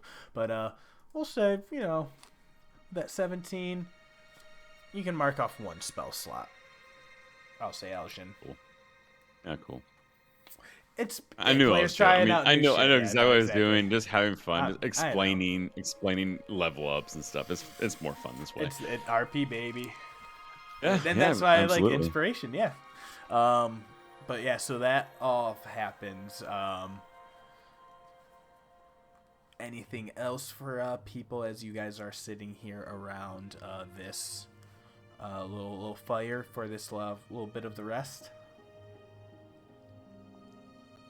I mean, that conversation sort of just happens, and I mean, Al feels very comfortable around Morgen, feeling the older elven, even though his grandmother was not elven, she was gnomish, I believe. The older wise feeling is comforting. He seems to open up that way, but yeah, that's it. Hell yeah. And actually, we do have, as you thinking on that moment of that casting that spell, those motions, and thinking about your magic, and especially what Morgen was saying, you're really good, you're really talented, and just that encouragement of that control that you seem to have over those powers, and that takes you back to that moment, that memory of when you were a little bit younger, however many, it was 30 something years ago possibly, still growing up, getting as a teenage elf basically at that point. There's this moment you remember Yulon, your one Triton friend with the long dreadlocks and hair. He was there, but he's hanging back, not participating exactly, but not really intervening. No, he didn't bail Aljin out of this. You remember his name was Julian.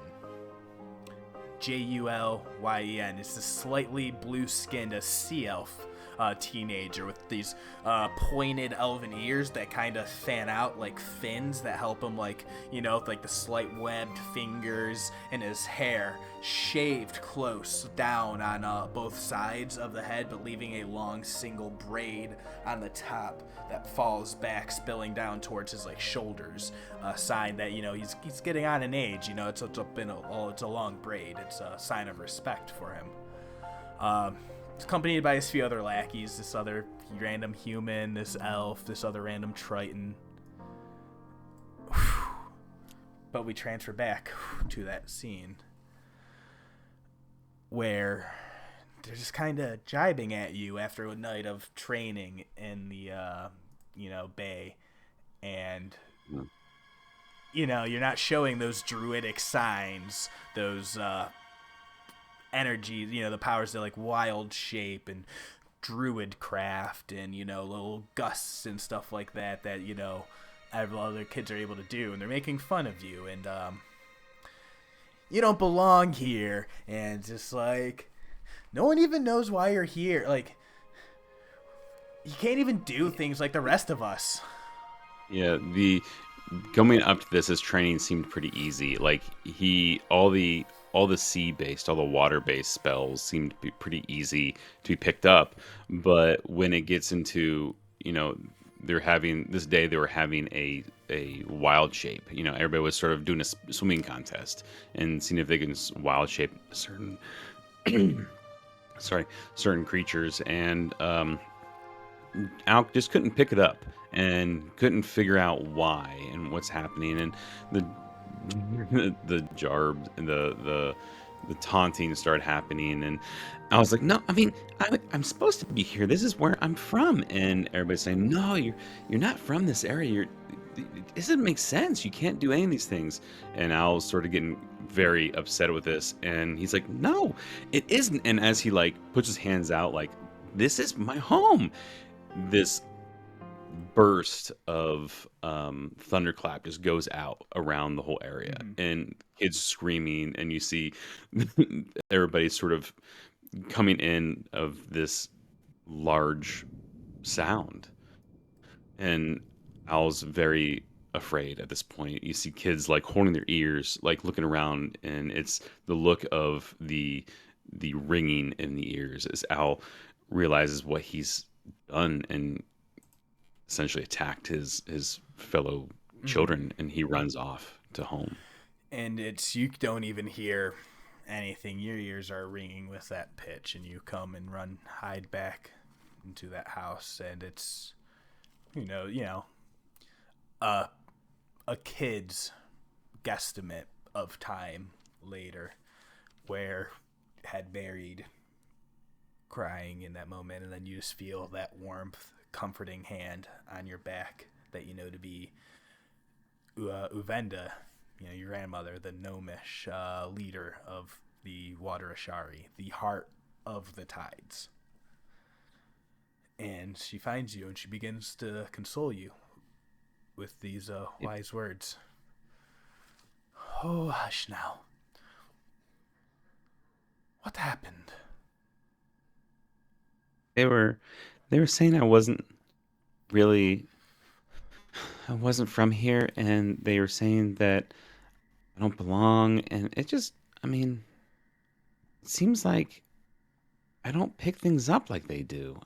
The druidic magic doesn't flow through me the way it does them. I can't wild shape. I can't change.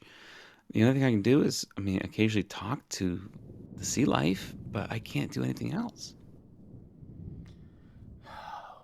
Worry not. I lost my temper. Yeah, I know. I lost my temper on it, but I didn't mean to.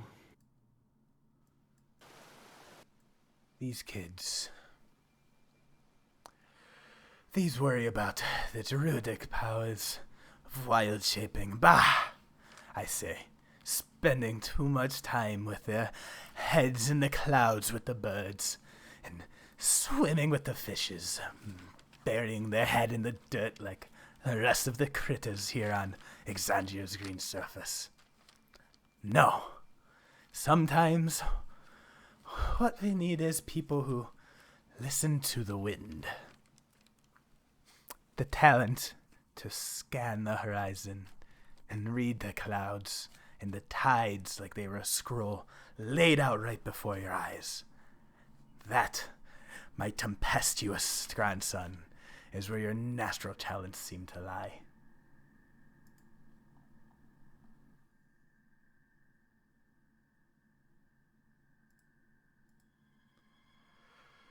But, like the unrelenting sea, and the unyielding fury of the storms that dash against our island homesteads, you must learn to control your emotions.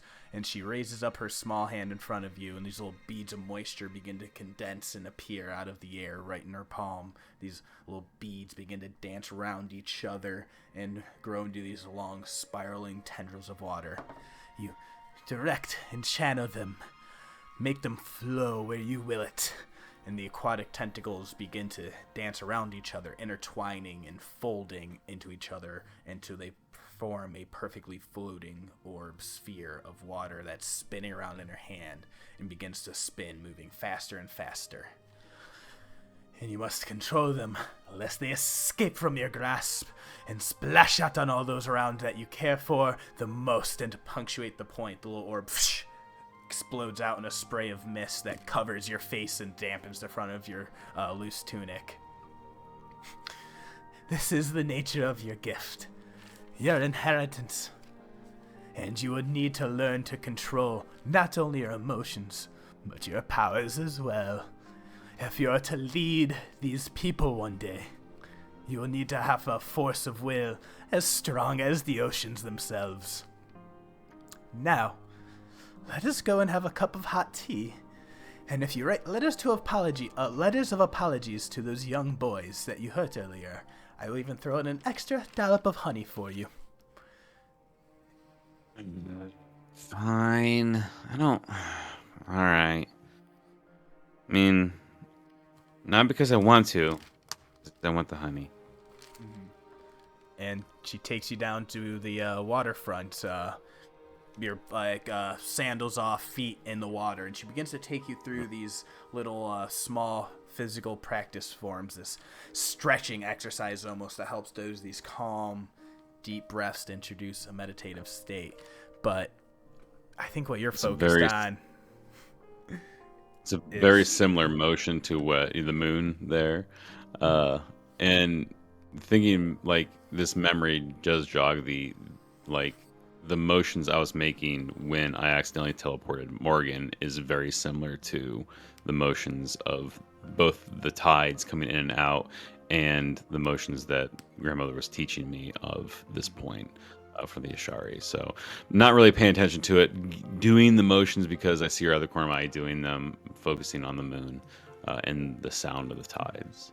But now, thinking back to this, realizing that was the motion I made as a child at this point.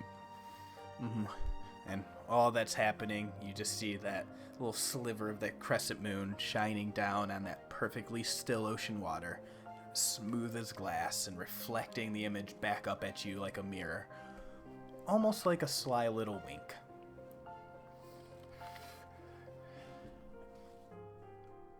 And then we whisk away back towards this fucking awful cave that you guys have been in.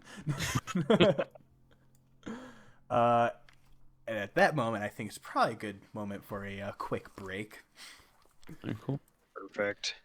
I need to get a water. Cool. Yeah, I'm like, Yeah, it needs water. parched. Yes. Be right back. Right back. You guys are fantastic. This has been amazing.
every turn.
Hello? Hello? Oh, there it goes. Hello.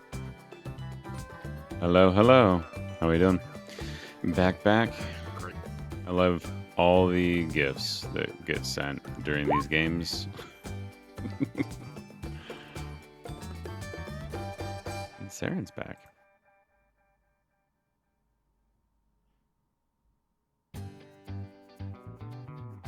I guess every level up, Jack's gonna just have a me being taught something.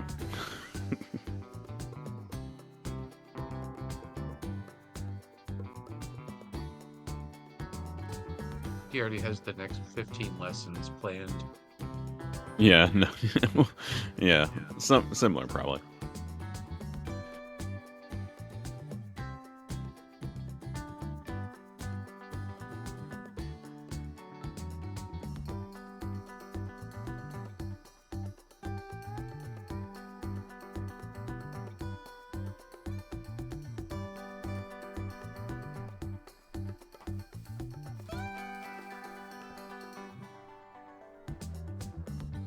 It's Maggie, best kitty in the world.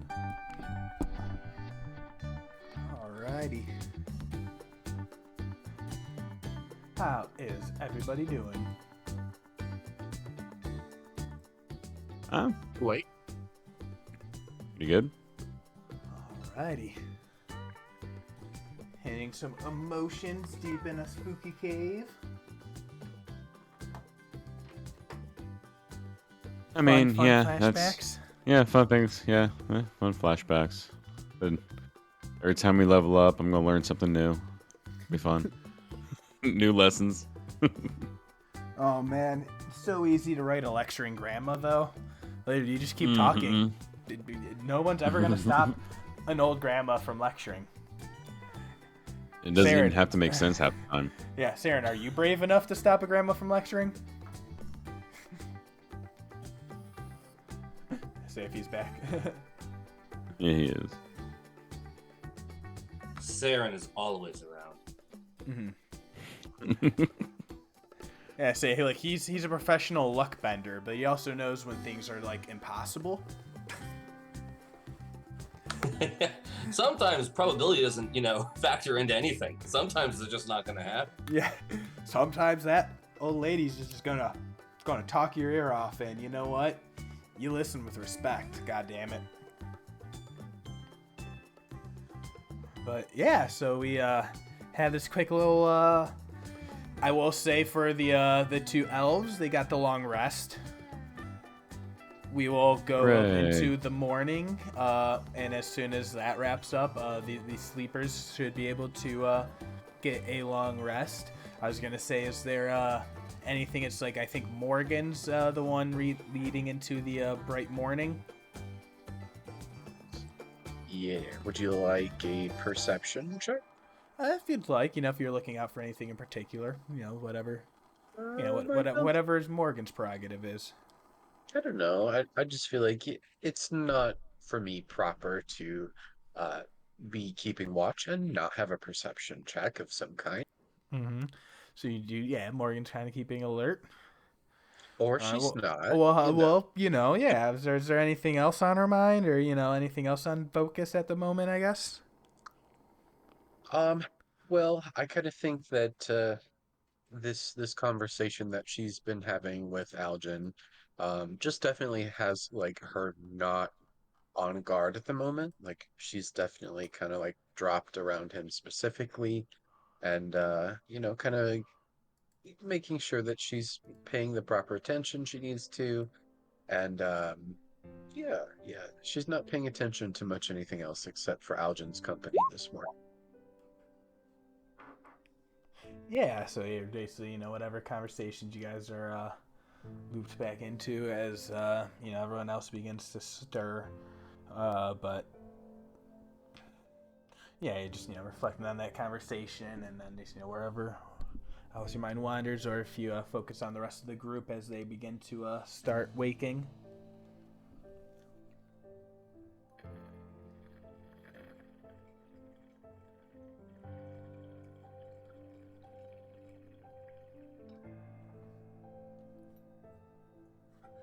Yeah, say if anyone, whoever thinks starts waking up first, or any morning routines or conversations or thoughts, I'll throw it to y'all.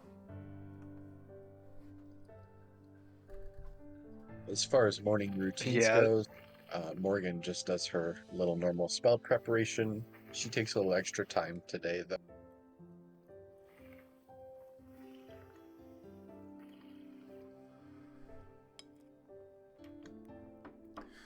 Yeah, I'll say as Morgan, as you're pouring over that, little preparing your spells and reflecting on that little verdant tome and that conversation. Do you think your thoughts would wander into anything in the past at all?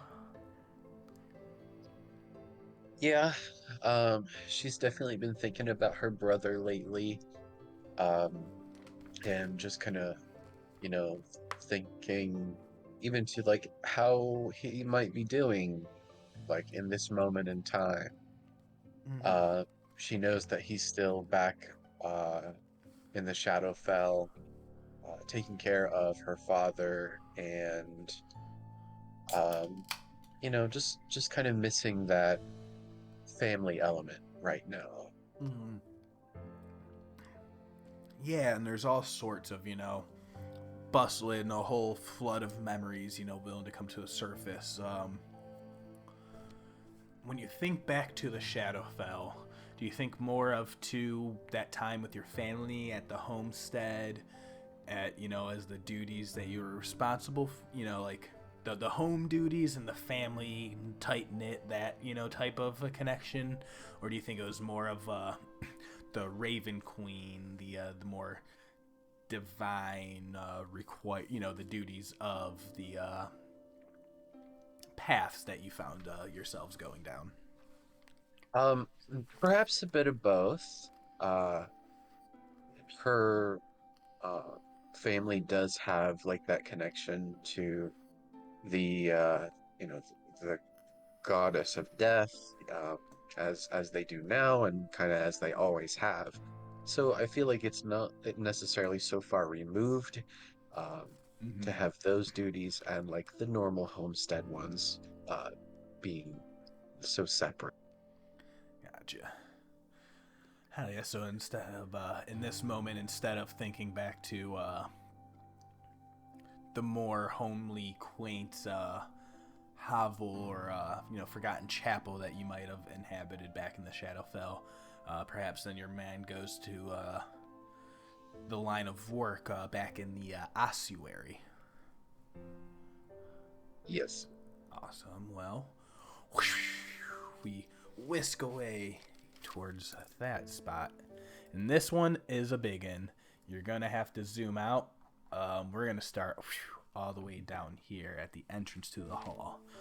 Morgan, as you walk in with your brother, everything monochromatic, grayscale, large pillars reaching up hundreds of feet, like 100 feet up into the air. The gray, sleek stone and marble worked floor beneath you as you and your brother's steps fall, the punctuating, piercing through the silence as you both walk into the ossuary, the chapel of the Raven Queen here in the Shadowfell. You see lined on the walls, adorning as ornamentation, as a sign of respect and decoration, a forefront homage to the death. This skulls, bones, caskets, melting, dripping candles that are seemingly frozen in time as they melt, reform, blob back up, and then melt once again. These caskets that seemingly never move, sometimes they shift open and let out a little belch of grave gas, then slide back closed, shift once again. And you both begin to walk up into this. This is shortly after you have received that tome, and your duties are not clashing in with the nature of the Raven Queen. You're comfortable with your place in the cycle of life and death, and helping, passing, as a grave cleric, the passing on of souls. But you and your brother, there's that, his duties lie in a different domain. But you both come walking up, the corridor, and then as you get up to the top, we'll, move people up. Bones, line, decorate everything, stacked in neatly perfect ways. You can't even begin to count the amount of bones and corpses in this space. And then finally you get up to the tree where the pedestal is.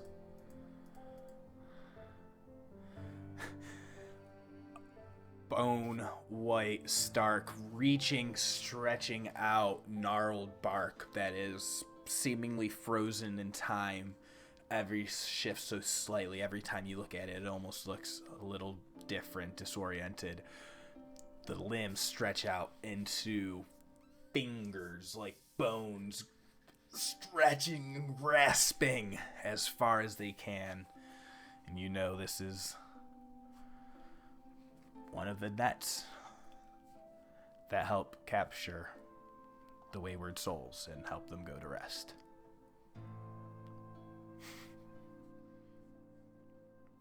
What do you think, your discussion is at the moment? What is on Morgan's mind? You found the tome, that stark, piercing, verdant green tome that is almost, to most others, that they consider a blight here in the Shadowfell. I think this conversation with Morgan's brother goes into their individual futures, and where, for the moment at least, they know that they must depart from each other, that their paths do split from here, and each of them have their own specialty, their own role to play. And for now, that role is to separate from each other. And you see, he looks at you, been silent without words this whole time, and then he looks forward, looking at the tree and the fingers and the branches. And you see occasionally, interspersed throughout these branches, on some of these limbs of these appendages of fingers on the tree, there's an occasional red thread dangling. And you know, just because of your nature of work, that and mostly your brother's natures of work, his eyes linger on those red threads of fate that tie some certain individuals to things of more importance.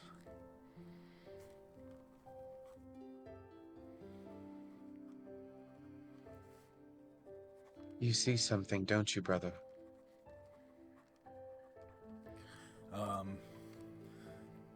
He looks at you, still silent, eyes glassy, solid, but there's a significance in that silence, I think. Absolutely. And I know Morgan wouldn't necessarily expect an answer. In a place like this, yeah, it's not that they would find something like this, like, creepy, because it is, and they know that. Yes. But it's also familiar to them. Like, this is their job. And they wouldn't necessarily, like, not like neglect it or something like that, but it's like they know exactly what to expect from this play.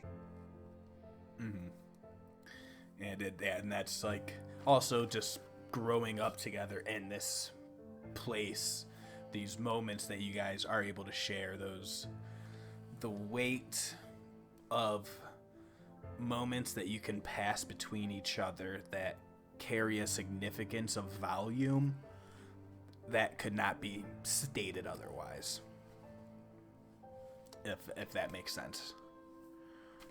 Perfect. As siblings, you don't need words sometimes.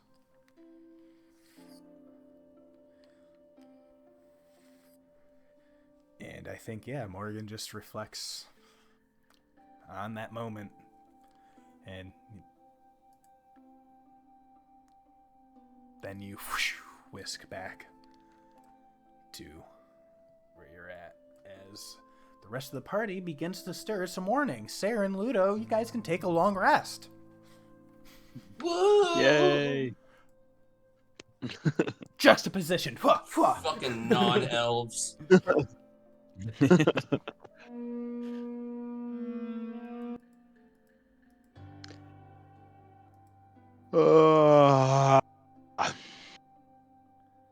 Ludo stirs awake and immediately checks on the baby.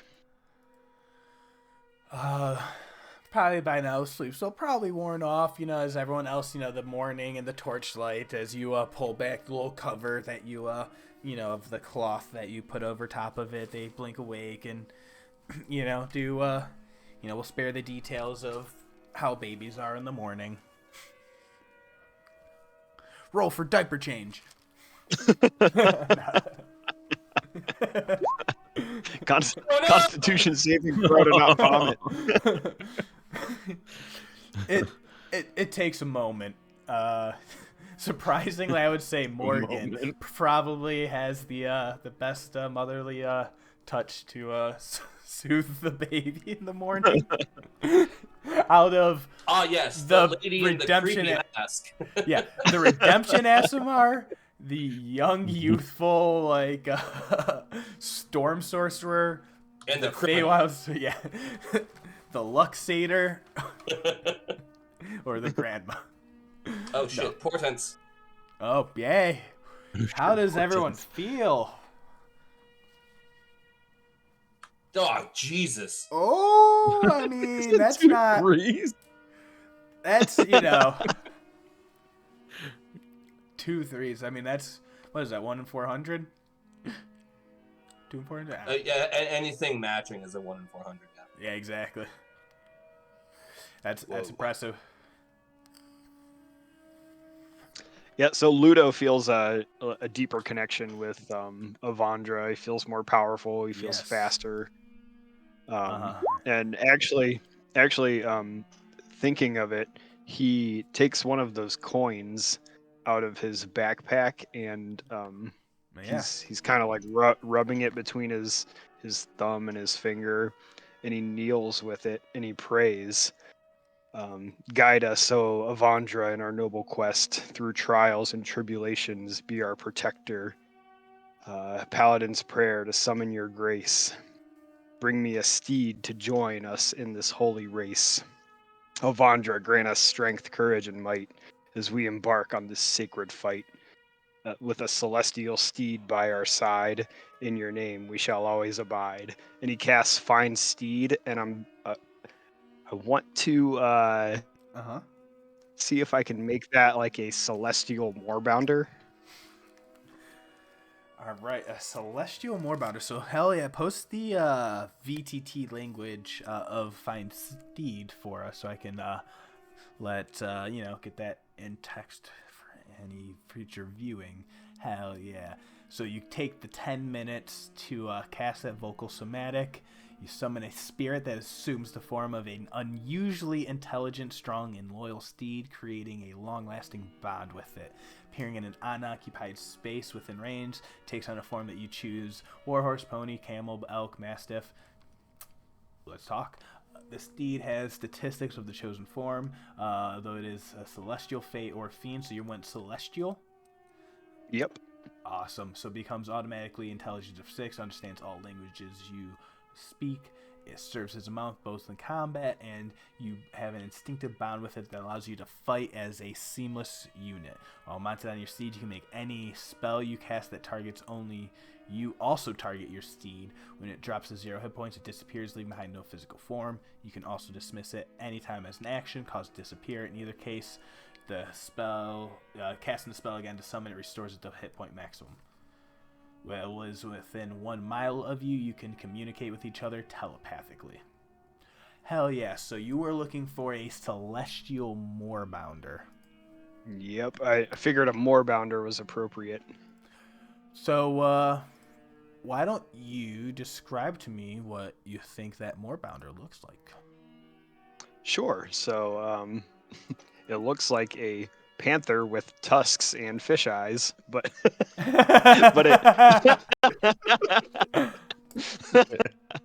it since it's celestial, it has more of like an ethereal kind of figure. But the outline of it would be thicker, like somebody drew the outline of this moorbounder, but then thickened the actual outline. So it's obvious that you can touch it and it has boundaries, but it's basically like a see-through ethereal kind of creature. That. Well, I don't have a cool way to make my token ethereal for you, so yeah, it's blue. Can I somehow give Morgen inspiration for that? It has more boundaries. I mean, that's a pretty good inspiration worthy. So what is the name of this moorbounder, and what color would you like it if you didn't want it to be blue? It's your moorbounder. You can make actually, it you want. No, that bluish teal was exactly what I was thinking. Now let me think about a name. I didn't think about that. I'll come back to you on that. Biscuit. But name is Biscuit. Biscuit. But Ludo's idea was to have this steed and be able to transport the baby in the chest by strapping the chest to the back of the mount. Awesome. I put a filler name, Ray More Boundaries. No, amazing. You cast that seed, and it's it lasts until it disappears. Until it gets killed. So you second level, you are able to cast that. You guys notice that 10-minute ritual of Ludo just prepping, and that moorbounder appears. The spirit of some of the slain, perhaps, helping fill that redemption of saving the baby, and taking this as your quest in action. Fuck yeah. How's what's the reactions to that? What's everyone else doing in this morning?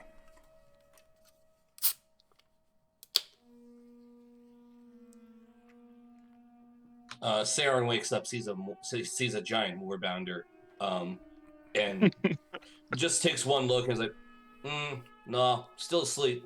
This is a dream, and just lies back down. Yeah, you just like hear the double threes land in your head, and you're like, nope, not today. Not getting up early. This doesn't seem like the kind of time where I wake up early. Awesome. Yeah. Morgan and Finn, you both watched that. You guys had your trance earlier in the sleep. You're both wide awake. Watching, he just starts ranting and talking, not rambling, but praying and talking, and it's just like looks away at like minute 7, like looks away. It's like he's talking an awful lot. Like this is more than I've heard him talking days. And looks back and it's like, oh god. And there's a moorbounder sitting there, like this outline, like, oh, yeah, interesting. That's over. That's cool. And it's just like starts to like nuzzle up to you, Ludo, and just like gives you a loud like a nice little purring sound. Yeah, Ludo will scratch it behind the ears, give it some scritches. Oh yeah, and it's like as it tries to do that, it like leans in, tusks try to grab you with the thing, and then like drags you into like give you a little nip on the hand. Yeah, still playful. It's good we have one of these now because I'm not 100% sure. Did we bring horses out here? It's been such a long day. I don't remember. We had horses at one point. I thought. I think we left them in the Emerald Loop. Okay, hopefully they didn't get stolen, and we have now an extra thing to maybe ride upon. Hey, you don't need to feed it. Oh, come on. I wasn't doing that, maybe. That makes Saeryn just shoot. Were we supposed to feed the horses? I mean, yes, the grass probably is helping as long as we didn't tie them too tight against a tree and they couldn't get to other grass. Ludo's the one who set up camp. That's true. We should probably get him back. At this point, do we hear the other party, the other team? Yeah. I'm just going to go ahead and roll with one of these things. Yeah. If anyone wants to give perceptions, if anyone does want to keep an ear out for the other team at all. What's more or less my 4 is hoping. What's up, man? Okay, I was gonna say if you guys get one more 6, I don't know, some thing doing shit. 6, devil shows up. And the other party is actually dead. Completely dead. Yeah, so Ludo, you definitely hear them beginning to stir, and you hear a little bit of conversation actually beginning to go amongst them. And the volume seems to be a little steadily rising. Man,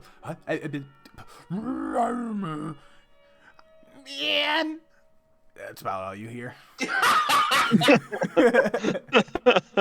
The Foley work is amazing. I was just condense them all into nonsense sounds and that is basically it.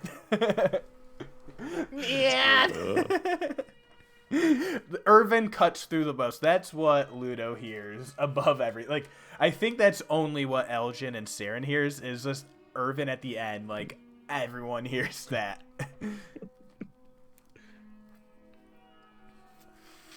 All right. Well, I think we should get moving. The other party sounds awake. At least one of them maybe does. Maybe I'm thinking just can we get that more better that one tunnel that they made? Not around the water or the pile of bones. That's a little more bony now than it was when we showed up. Mm-hmm. Can we get everybody through that one tunnel that was like the shortcut tunnel? I mean, that'd be like the best, I think. Yeah, you remember seeing that little breakout. It's a spiritual moorbounder. I'm not gonna constrain it to I wasn't sure. Yeah. Summon Steed, they can get through shit. I'm gonna, Squish. Squeeze Yeah. rules. Squeeze rules. Yeah. If a cat can get into anything, I think a spiritual warbounder has no problem. I think Okay. they're a big old, it's a big old angel cat. All right. You think of the nonsense, not shenanigans. That might have been. That might actually be an actual concern though for Finn though when he first sees it. Be like, I don't know if we can get that out of here. I mean, we climbed, I think, down, and we squeezed through small spaces, and that's a large cat with tusks. So I'm not. Well, I guess let's find out. Let's see what the other party's doing. Maybe see if me looking through inventory. You hear me just start rushing through inventory. Do I have rations? Yeah, Finny, and don't worry about that. I used to have this Huh? friend, Tabaxi. Fat is the day is long, but he was one of the best second story men I've ever seen in my life. He could get into any window, no matter how small. Huh, weird. Now, fat as the day is long. Is it 24 inches or feet? Because I don't understand how that works. But anyway, Amazing. big cat, big cat. How'd you know my next Swallow character? A Big very cat. Big Tabaxi. fat cat, a Oh. big, fat, chunky Big fucking cat. cat. Well, that's In my high Sunday campaign, roller. someone's running a hairless Tabaxi. So it's Oh, just nice. I feel like it's all on terrible. theme. Terrible. Yeah, that's terrible. Awesome. Yeah, so High rollers. High rollers has a big cat. love that. But yeah, as you all begin breaking camp, you see the other team. They seem to be breaking camp as well, and they seem to be like wanting to retrack their steps as most part. Come back down and taking through that middle spot as well. And you see them kind of walk around these lengths and then like come up to this side of steps as Io steps forward with Dermot behind and Maggie making that wall behind them. Hi, so Hey, looks like Io. looks like you're all getting up nice and ready early, huh?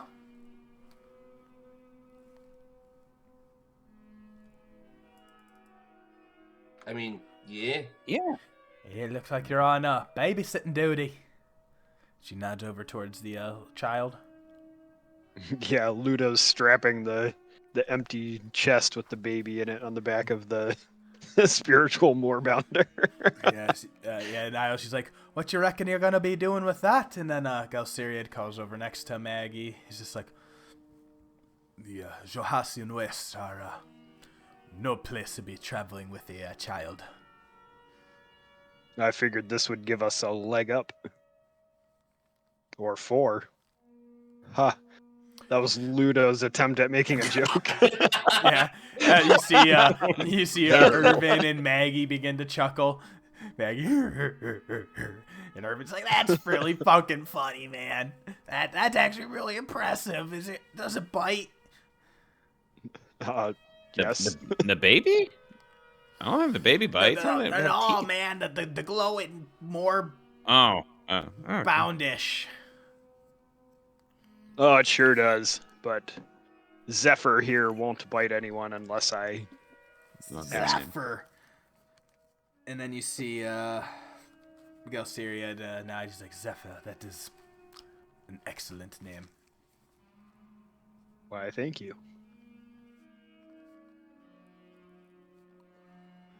Well, we think we're about to get heading a little bit east. Take a move on. This and Maggie takes a look and sweep behind her, and Dermot speaks up. He's like, "This only pushes us forward faster, and we need to head east." Are we? Is that back toward the loop where we left? I think at least the horses. Is that toward where we're heading? that you knows more south. And Irvin says, no, that's like almost the opposite direction. So if you're looking here at the map, you guys are kind of like halfway between, like if you go from where the hollowed path, that little green loop is, where the emerald loop and hollow path meet, that's where the grove is. If you head up a little bit northeast of that, along where the mountains begin, that's probably where you're at. So you would probably have to head mostly south to get back to the loop. The Wandering Grove. Did we Yeah, leave we anything came there from Wandering besides Grove. the Horses? mounts? We were going well, to give horses. something to the Dryads, I think it was. Yeah, I believe. Yeah, we were going to some of the Dryads, and I think that something should be a baby, or we're taking a baby through horrible, horrible wastelands. Also, I think our horses were packed with silver ore. Yeah, we should go back that way. Yeah, we have to go back and get that stuff. All right, it is decided. So Yeah, it we looks got like work. we'll be People. splitting paths then, huh?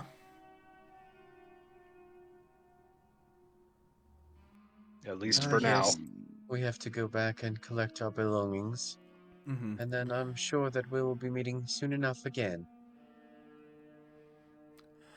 Hi. That's and she goes and clasps that like jewel around her throat and it's just like, well, I know our destiny. And Dermot kind of comes and steps up like right, like, you know, tries to squeeze in next to her, and the thing is he's like hafting that like mace in his hand. We know our future is something is calling us forward, but hopefully you all don't need to get involved or in the way, huh?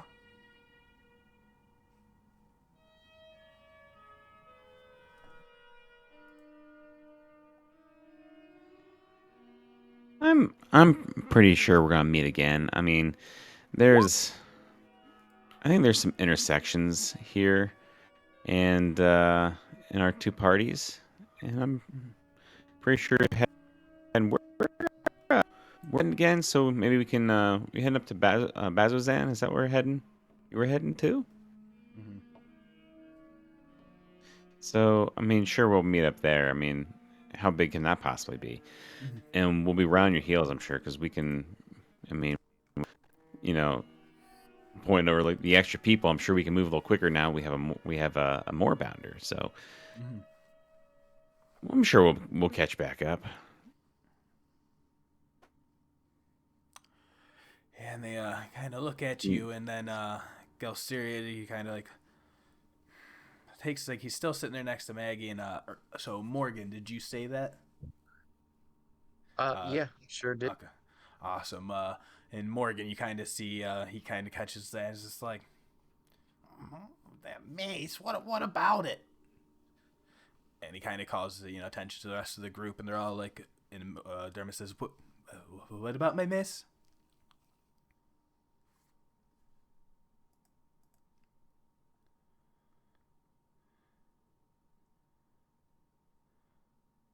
It just doesn't rub me right.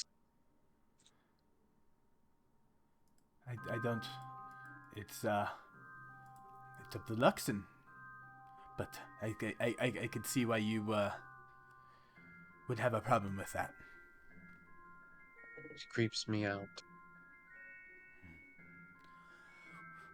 And then Iosia kind of catches that tension. It's just like, well, as far as rubbing things wrong, it'll be nice to seeing you maybe a little bit in the future, Morgen, Finian, Ludo, and I'm sorry, was it Arlo or was it Saeryn? I've heard you be called both on our travels here. Huh? What was it? I'm sorry, I was looking at the moor bounder because I can't believe it's here and it's glowing. Is that I mean, is that even a deception check? I'll roll one. Uh-huh.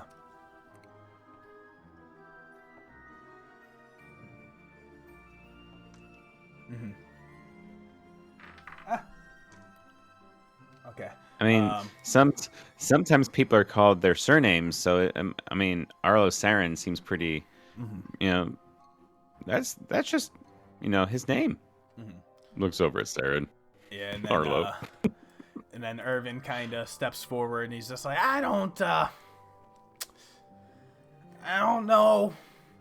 Something's always kind of bugged me about you, and he like looks, nods his head more towards Sarah, and he says, I don't know if you're really telling the full truth about who you really are. And I think Saeryn is gonna walk directly up to this guy. Oh god. How tall is Irvin? Like, he's pretty tall and lanky, so he's like probably like almost like 5.5, pushing to closer to 6. So like we're very probably wiry. Similar heights at that point. Uh-huh. Except I have horns. Your horns do come up to him, and then yeah, you see he kind of goes to like step forward to like meet you, and then Io throws her hand up to like stop him. It's just like, what's the hold up? What you doing there? And she like, kind of postures up.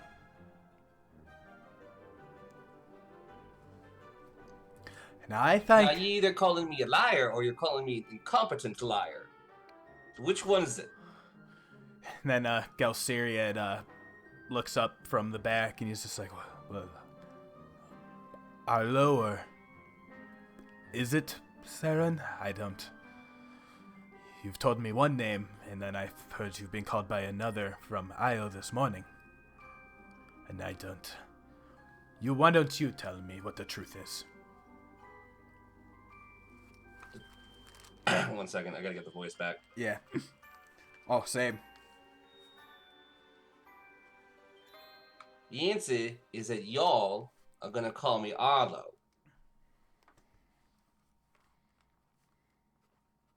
And Saeryn like just looks at the other group.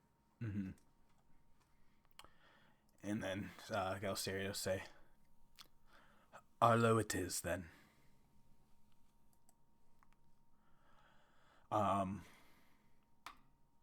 Go ahead, give me an insight check.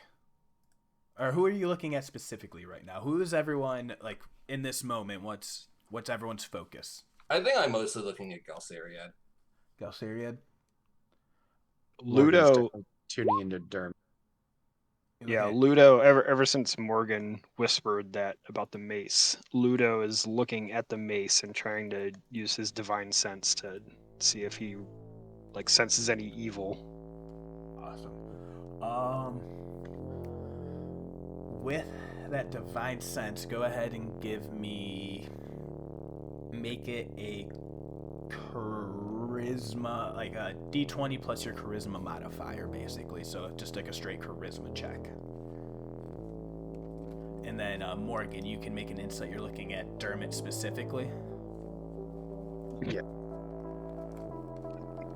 A lot of threes in this game. 3? 23? You hit a charisma check. Is that, oh wait, no, that's probably a thing. Yeah. Yeah, it was check, not a save specifically. Sarah, and like, so you're looking at Galsariad, and what you see is playing on his face. He like doesn't quite meet your eye with like a confused look, of like, it's not exact hurt. It's that resigned of like understanding that individuals keep secrets from each other. People that have just met, there's no reason to be fully truthful. Also probably guessing that he made the right decision about like backing off. Yes, so that's what that's what you're gonna see mostly on his face, that like resigned confirmation and validation, basically, as he's like looking at you. Ludo, you reach out with that divine sense. Boom, it washes out. Are you trying to hide it, or are you doing it like very openly? I think he would just be trying to. I mean, he's not trying to make it known, but he's not trying to be like super sneaky about it. He's just trying to like casually like look at it. Yeah, so you boom, that like slight wash, like if you like just concentrating, seeing what you feel in your peripheral. Well, there's definitely a presence of celestial here. Your steed is emitting waves of that is washing through the room like a warmth at your back at this point where it's at. You also feel that presence, energy, detection of undead. There was all of those zombies and husks that yesterday had been dispersed by Morgen. So there's all these bones and this like latent necromantic energy of these beings, you know, so that undead's there.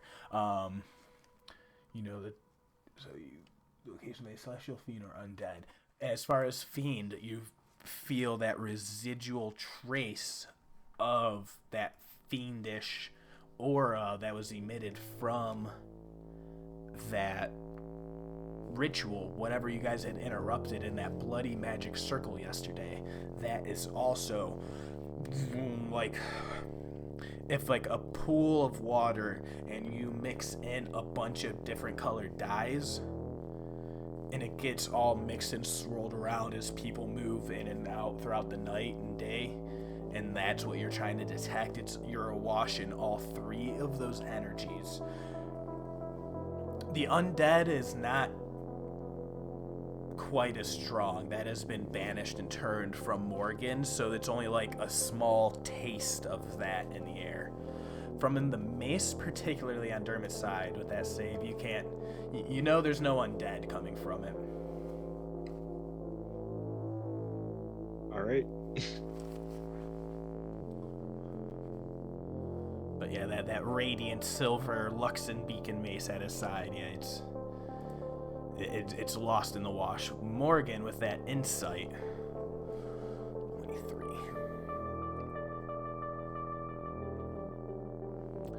You, once again, with that 23 insight, you're looking specifically at Dermot, and you just...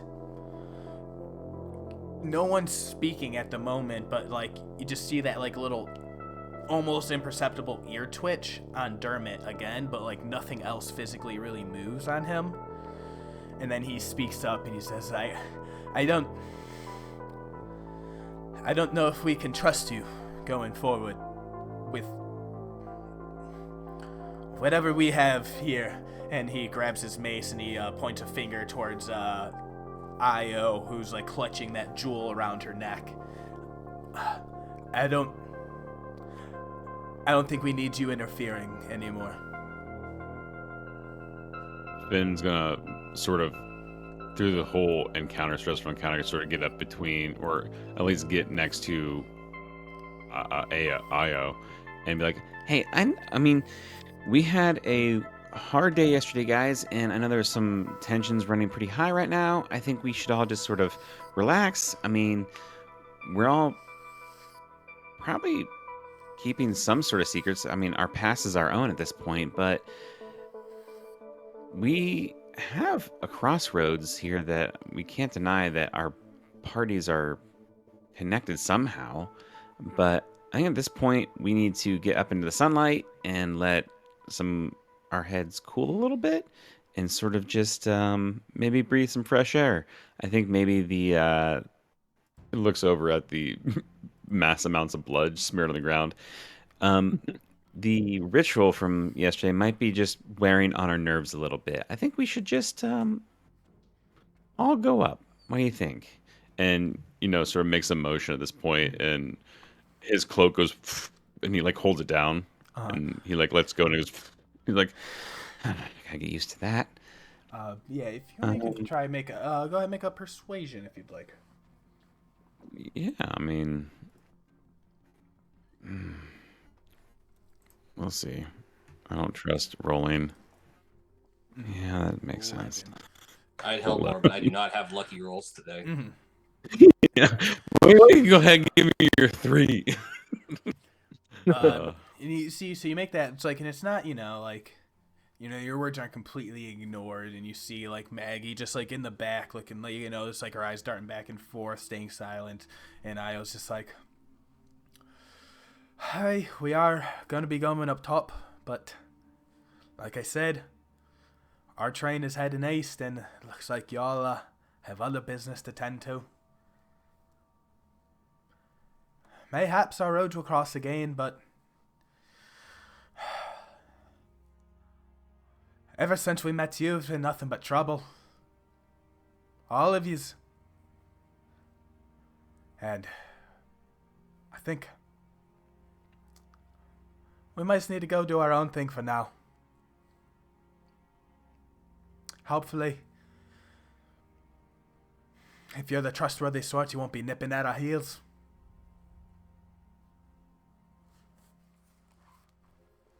Then reaches back in his bag and pulls out one of the amulets or the tokens of Saeryn. And he's like, well, I mean, I'm sure we can find each other sometime. I mean, sometime down the line.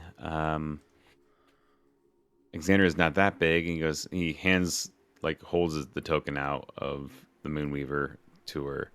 And he's like, maybe just, I don't know. See you later? And sort of holding out, waiting for her to, giving it to her. And,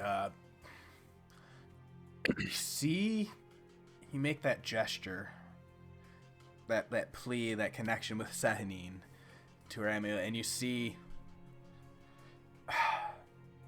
like, her hand kind of tightens around the thing, her eyes narrow down, quick snarl, and she just, her hand smashes out and just goes to, you're not sure if it's trying to push it away out of your hand, but it's forceful, almost smacking it out of your hand. I don't know how well of a grip you think Finn has on it right now. It's open. I mean, it goes skittering across the floor. Yeah. She says, we can do on our own, I think. Thank you very much.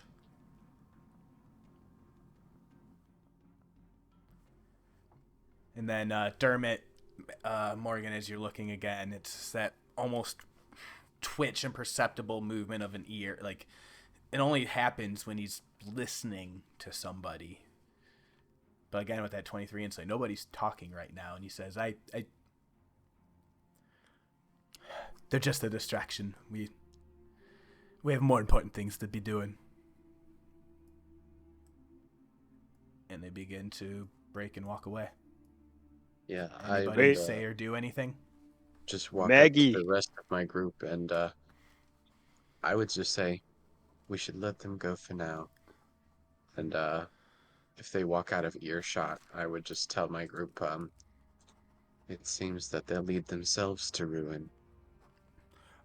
Ludo, do you shout for Maggie? Yeah. Yeah.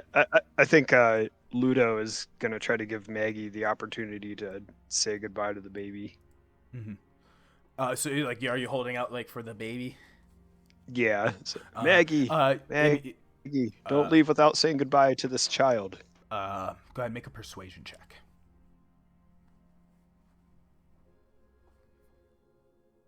16. You see she stops and just turns reluctantly around as the rest of the group keep moving forward as they're now stamping across. They're actually heading down towards that hole that they broke in for themselves. They're moving forward, and she stops and takes a half step back, and you see she takes out of her bag, and there's just a little small, in her hand it's a small bundle of cloth, just a full wrapping, basically, that it would fold around the baby multiple times. It's for an ogre it's a regular sized piece of cloth, tunic, bolt, but she goes ahead and holds it out for you. Yeah, Ludo walks up and takes it. And she says, if there's one thing I've learned, you follow your tribe. And she gives you a nod. Yeah, he nods back. And they move themselves out of sight. You see a spark of light off in the distance as you hear Irvin grumble, "God damn it, fucking dark!" And he, a light springs up as they make their way out.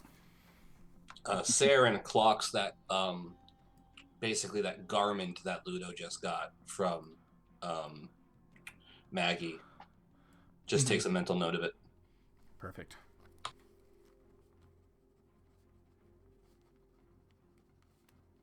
Yeah, Ludo will wrap the child in the cloth and put the child back in the treasure chest on the back of the moorbounder.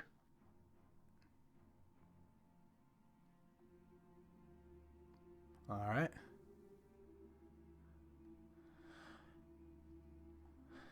You guys are alone in that cave. Your flickering torchlight spreading out into the darkness. Occasionally, glittering across as those blood red lines in the dirt and stone are, starting to slightly fade away as they've been shuffled and moved across, and a new, layer of another day is settling across it. But everything is, besides the rushing of water, the occasional receding scrape of stone and sound that is the other group going out of, leaving. You guys are left to your devices.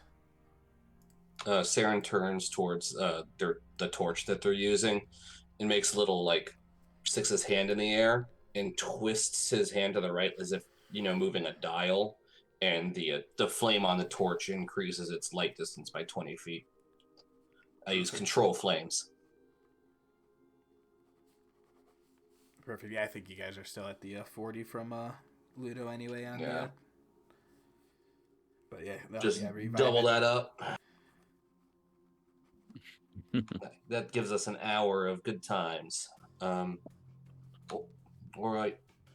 Let's get out of here. Get back to the camp so we can get our stuff. Hopefully drop this baby off with someone that can take care of it. Awesome. So you guys want to head your way back to the little grove? Yep. Yeah, I think that's the plan. Yeah. Seems good to me. You after a few minutes, can take your time heading back through the cave. Do you guys just go back the path that you came through? Specifically, do you do that little shortcut? If we know it's a shortcut, I don't see why we wouldn't try to take that. Perfect. All right. Yeah, you cut back through that way. As you're walking your way back through, it's over this direction. You actually notice you can Saeryn, that a bit of mushrooms that you had noticed the day before, that grave dust, still sitting there unharvested. Actually, as you guys pass it up, it is over there. Morgen, you notice that as you get to that spot as well.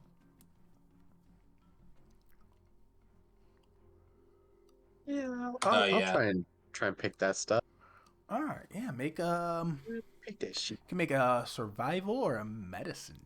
Make a survival check. All right, they are both the same bonus. 24. Yeah, you definitely get some a good bit of that. With a 24, go ahead and you get 2 doses of that potentially. You still have to, so this and the Phythum, they still have to be brewed, but you got enough for what do you think would be possibly 2 2 doses of, if you can successfully brew them. But each one will be its own individual, skill check.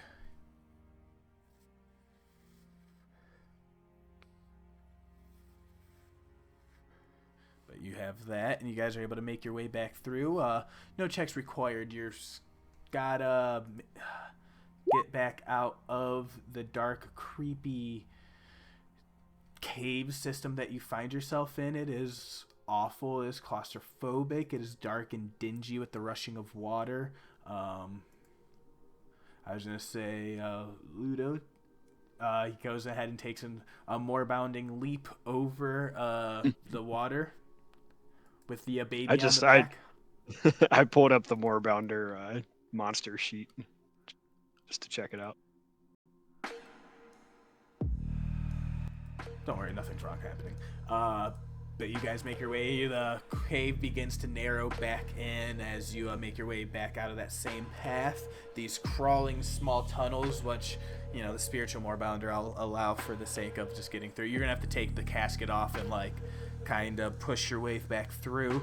But you make your way back up to the surface of the ground with no immediate problem. It's just going to probably take like a good 15-20 minutes coming up through the caves, as opposed to that hurried panic that you all squeeze yourself down into that tightening claustrophobic earth before.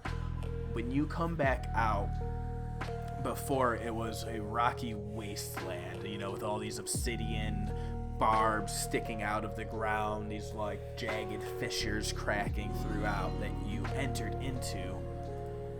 But now you see that this land has been scoured, swept away. There's like a path that you can trace through it, and where you're at, the central localized region, you pushed the tornado away while you were here. But there was something else. Aljin, make an Arcana check. Arcana. Can I help with that? Yeah. You can give assistance please. on that. As you are noticing Take your advantage. these lines and the grooves that are worn into the ground, you start trying to begin to pointing out. We'll go with the 7. It, as far as you can tell. No, I rolled a 4. Okay. Yep, go ahead. As far as you can tell, it seemed like the sky, the earth was just trying to, like, it's just like a finger just trying to ground out this one area, just trying to like punch down through. Like, you see where the earth was starting to be worn away, as if like it had spent a long prolonged time here, but you can't ascertain any, you know, unnatural reason for that. You just chalk it up to this land sucks and is angry. It seems like everything that he's come up with is, and nothing's fun here. Everything's terrible. Yeah. Mm-hmm. But it's like the tornado, and it did a lot of damage. Mm-hmm. Well put. But easy enough, you start to get back on your way towards the grove. And we put that up. It is a nice, easy enough day. You guys only did like less than like an hour or two of travel away from the grove. So we get back to this scene, these desertous wasteland with that spot of green on the horizon. It is within sight. You guys are able to make your way there if you so wish.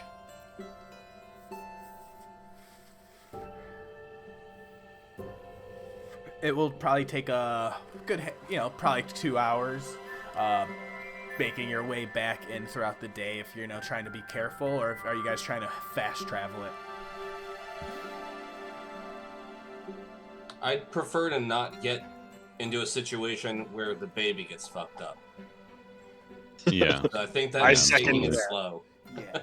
So, yeah, you would have, if you guys wanted to do fast travel, you probably would have had to have rolled on encounter table, just in case. But if you take the time and avoid any dangers, at one point off in the distance, heading into the east, you actually see the party heading off. We'll go back towards this other scene. Where is it? There's another cool shot of them walking away. Oh well, doesn't matter. But you, yeah, here it is. You see them heading off east. As that in the distance, you catch them. But you are heading south. In the probably afternoon range, you're probably able to get to the Wandering Oak Grove, no problem at all.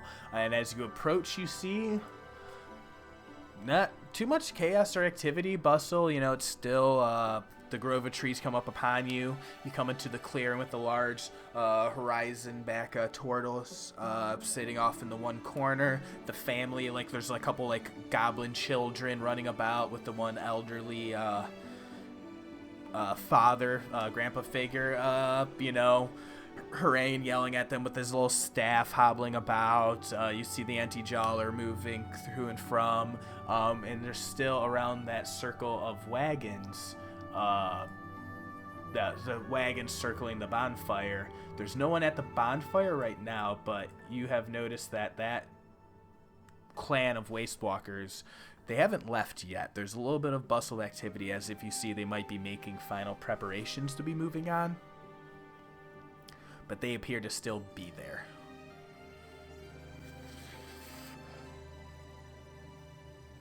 I feel like Morgan would go and check on the horses. So you guys head straight back up into camp and head to your location?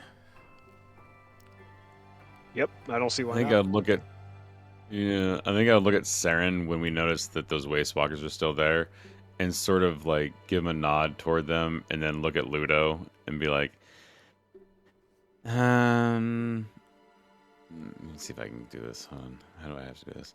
I think I would cast message to Saeryn. Piece of copper wire. It's verbal somatic. I think I whisper.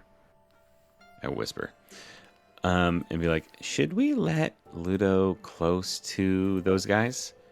Pointing toward that was a group of Wastewalkers that left the baby, right? Yeah. Yeah. Looking at him, just be like, should we let Ludo close to this, or should we wait until they leave? Let me say this. Absolutely fucking not do we let Ludo anywhere near them.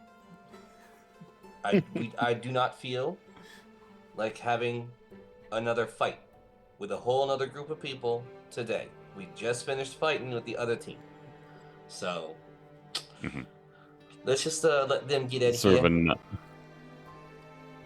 They abandoned nod, the baby like- once. I'm not gonna come in here and be like, okay, you can have your baby back, right?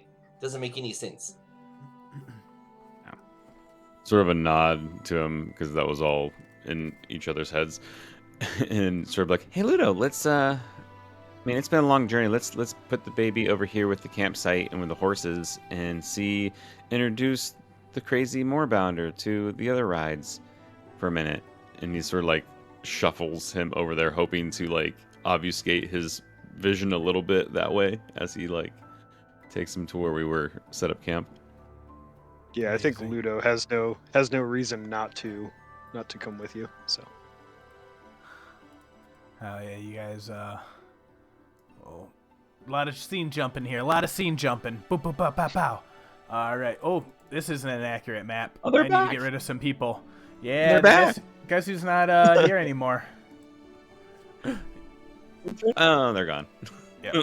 A bunch of people who don't even know they're dead yet. Jeez. wow. What? All right. Well, that's a roll. That's a roll in this game where you came across the bodies of that party. Like, oh god. All right, so you guys back, and you very actively trying to make it clear you don't have a baby. Yeah. Well, I have to. trying for to the make sake of it clear that. who wants to roll a luck check? Just straight D20. Yeah. Oh god, not me. Well, it sounds like it would make rolled sense for above Ludo. 6. Yeah, I think Ludo Ludo should should do it. roll He's it. the one who's trying to not get seen with the baby. Mm-hmm. Yeah, that's a great, Plus is- Avandra. great idea. Do it. Here we go. Amazingly, as you get back into the camp, the baby, still naturally fast asleep, does not wake up, does not start screaming, making a whole bunch of noise. You feel pretty lucky right now. What's the intentions or plans from here?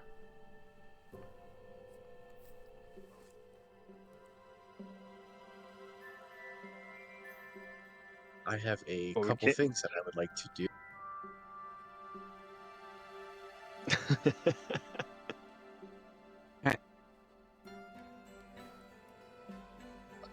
The first of which I would like to do is to check on the horses. Are they alive? Yeah, what do you need to do there? So your 3 horses are still alive. And, They look a little hungry. They definitely are ready for some food by the time you walk up. I mean, you guys have only been gone for like a night. Yeah, I am going to. How long do I? It's only an action to cast. Good. I prepared create food and water today. Woo! Ooh. As Wow. soon as any amount of water or food appears, they just go completely wild. Go ahead and make an animal handling check for me. Make it with advantage, but they're like coming in hot and aggressive on you. This 10. All right, they eat a lot of that food. They just like they get in a little bit more than you probably were intending to feed them. That's all right. They deserve it. They've been good. Yeah, they all get up all around you, up in your space. They are very, very happy horses. Well, at least they're still here. And after the horses, I would like to talk to. I have her name written down. Atahi Jawler. Auntie Jawler, yes. You see her. Yeah, she is wandering around, hobbling in her little green hood. You know, her like white matted silver hair, almost like falling into like like very straight and shining still. And she's like, "Oh yes, you've returned. I had to frighten off those little Waste Walker clans." It's like too shaggy still. I'm trying to get not from season 2. Anyway, she says, I had to scare off some of the Waste Walkers from trying and raiding your horses in the night. I appreciate that, Auntie Jawler. Now, I have a favor to ask of you, and payment, of course. Oh? And as soon as you say payment, that kind of perks you. You're speaking the language, I was wondering if you could help me distill some of this phythum that I believe that I have found into a poison. So, like, you see she perks up when you say Phythum. She's like, Phythum? And then when you say poison, she's like, now I understand. You need a little bit of a fighting edge.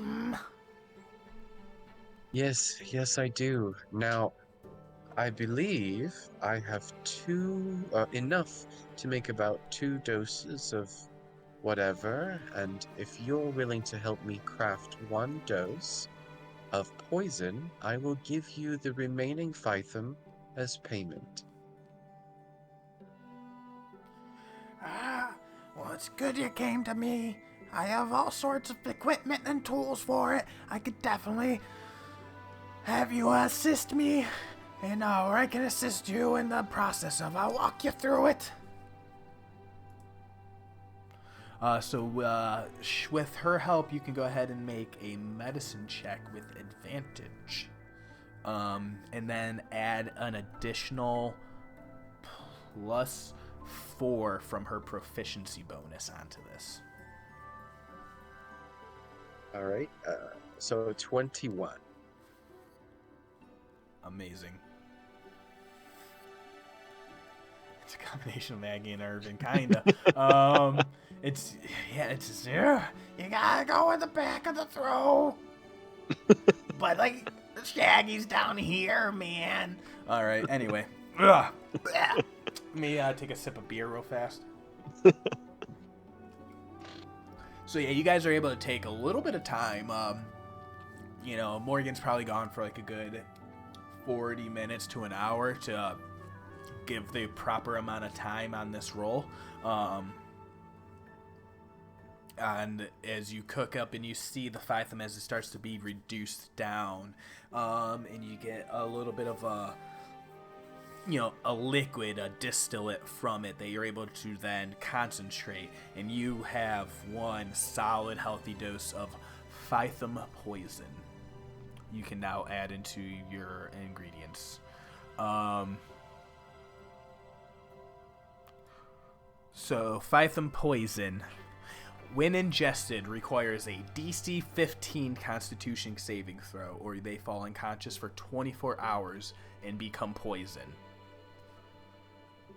They don't wake up from normal means in that time.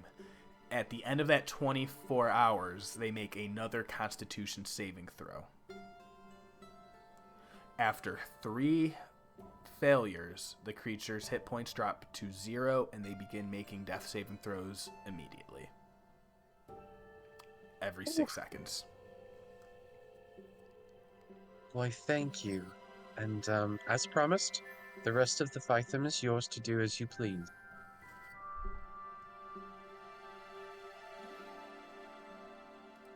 Oh yes, and you see as you are cooking that off, she'll take off the other, and she had prepared a little bit of other ingredients aside, and she starts making what is the milk of Phythum, which is just a regular as a basically a sleep potion in a bottle, but a regular sleep potion in a bottle. She's able to make the non-lethal version. And you see she harvests herself 3 doses from that one that is able to make it.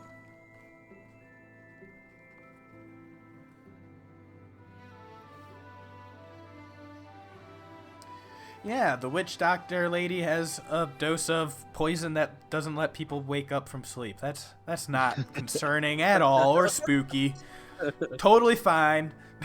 I have no plans for this. Saeryn feels uneasy, but isn't sure why. Amazing, yeah. So you spend that time, you're able to do that. What are other people doing in that time while Morgan is gone? I think we're just sort of, I don't know, bracing Ludo maybe of all right, now we're here and we've had just not long with this child, but we need to give this child to, I think, this looks at Saeryn. Oh no. This lady or Something's going on with yeah, you're roboting a little bit. the robot. That's not good. Okay. I think it's just Discord in right now. Robot. Sounded a little better. Maybe do a reconnect possibly. Check connections on mic as well. I know you did smack it earlier.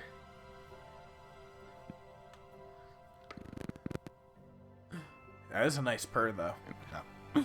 I did. It's not normal right there. I'm seeing lots of skate. Let me reset. Talk amongst you. Oh, good. Sorry. Yeah. Saeryn, Ludo. Yeah, Ludo will. He's kind of excited to see Harmony again, the white horse. So he walks up and as the horse is feeding, just kind of gently strokes its mane. I think Saeryn is mostly watching the Waste Walkers leave. Yeah. Even without perception check, just pretty obvious. They are slowly beginning to make their way and gather. And, if you're looking for anything else, let me know. But if not, yeah, they're just, taking their time, but slowly getting gathered. You feel like they're probably heading out in the next hour or so.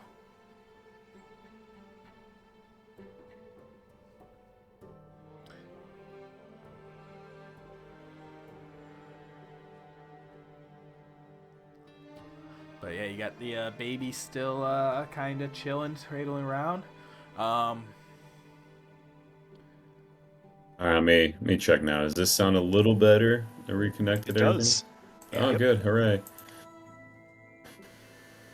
All right. Yeah, my settings been funky after I smacked everything and made everything sound terrible. Yeah, it's getting a little little hiss back, but not too bad. You know, good for the moment. Okay, I'll have to mess it later on. But yeah, so you guys, they're waiting just for the other party to leave at the moment, the Wastewalker clan, to avoid any confrontation. Morgen is off cooking that poison for an hour, unbeknownst to everyone. But if you guys want to pretty much wind down that hour, just kind of waiting around, why doesn't somebody else give me just one last luck check? I'm going to say right now, you don't want a 7 or lower.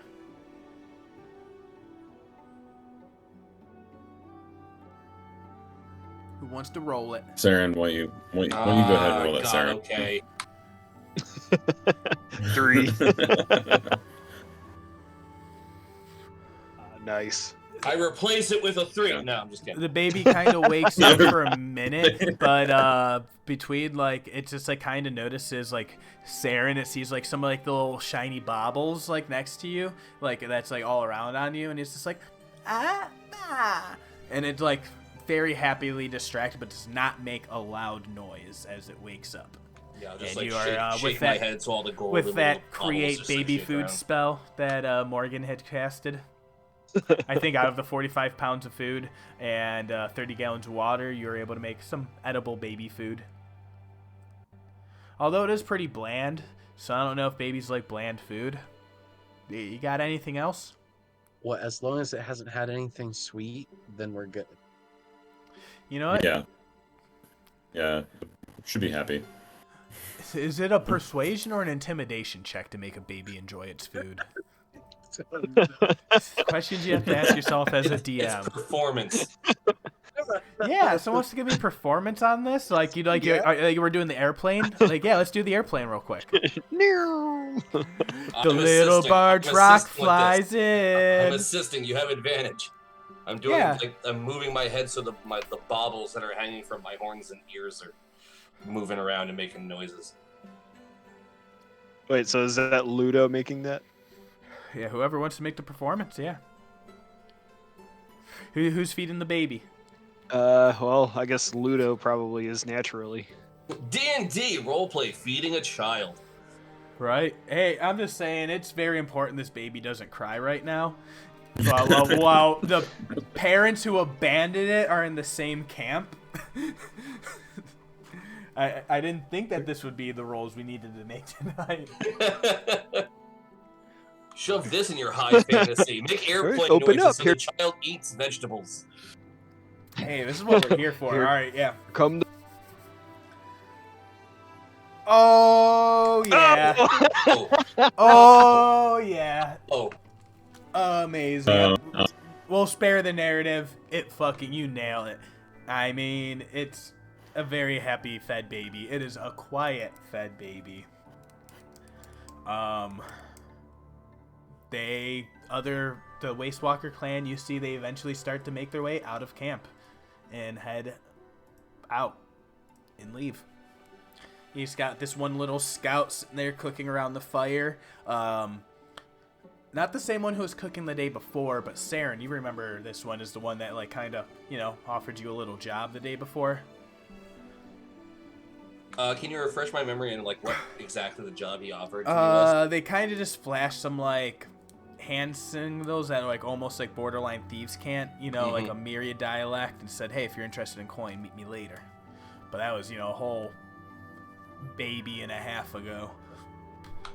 What half a baby? Anyway, I'm gonna go join him at the campfire then. Well, I'm all right. I don't really know if I should be involved in the planning with what you're gonna do with this baby, so you'll figure it out. All right. And you guys have the baby. I will say this: if they need to, if they're gonna hand a baby off to the dryads, I'm pretty sure I do not speak Sylvan. So good luck. Amazing. Yeah, so Saeryn goes off to do that. You guys have anything, or you just try and make a handoff, or? Yeah, is that the plan? I don't know. I Hand think the baby off to. handoff. Yeah, I think that's the plan right now. All right, I think Ludo's that's- naturally going to show some reluctance, but at the same time recognize that the baby is not his to keep. So you guys, who are you seeking out exactly? The Dryads, Anti-Jawler, any of the other goblins, homesteaders?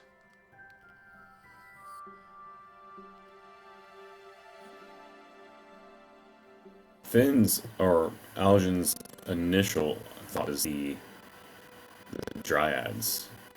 Powerful beings that can keep them safe, but I know Saeryn doesn't like that idea initially. Oh no. A little clicky microphone, but we were able to hear it still. But yes, so yeah, if you guys want to go seek out the Dryads, you are able to find them.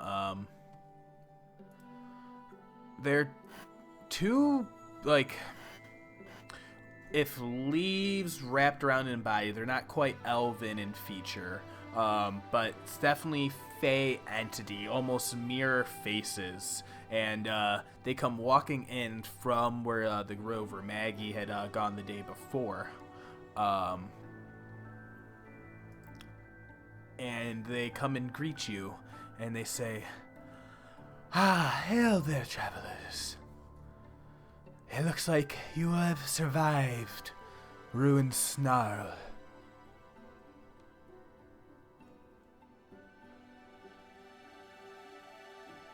I don't know who all walked Not up only for have this. we survived, Is this not only have we after- survived, but we rescued this child. Is this after Morgen is done with anti-job? Yes, you would have rejoined at that point. Okay, yeah, I definitely would be there. Yeah, so you, awesome. In that, so Saeryn, would you have gone join them, or are you going to be doing the campfire while they go do that? I'm gonna do the campfire while they're handling that. Awesome. We'll let them go do the baby, then we'll get back to you at the fire real fast. Yeah. Amazing. So they too, and like don't speak at once, but sometimes they interchange and pose. You know, like let me try and here is the best representation of a dryad I can get displayed in VTT. As Jackeen, he kind of bristles up on your shoulder, Morgan. He's like I said, totally leafy babes. Yeah, just like these little sleek, high, sharp, feminine, fey, wild, primal forms. And they come walking up and they say, "We are the Acorn Sisters, Lenada and Rober. You bring us this child, you say?"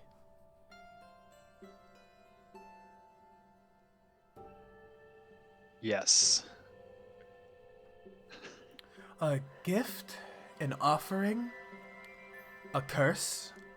And they like cock their heads, you know, kind of curiously, you know, not naturally human.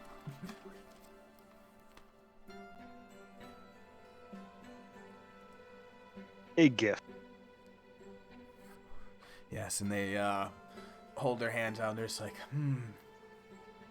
we had a feeling there's interference when we try to perceive the dance of the flames. A bonfire can tell you many things of the future, but when fingers tip the scale on either sides, it is hard to say what the result will be.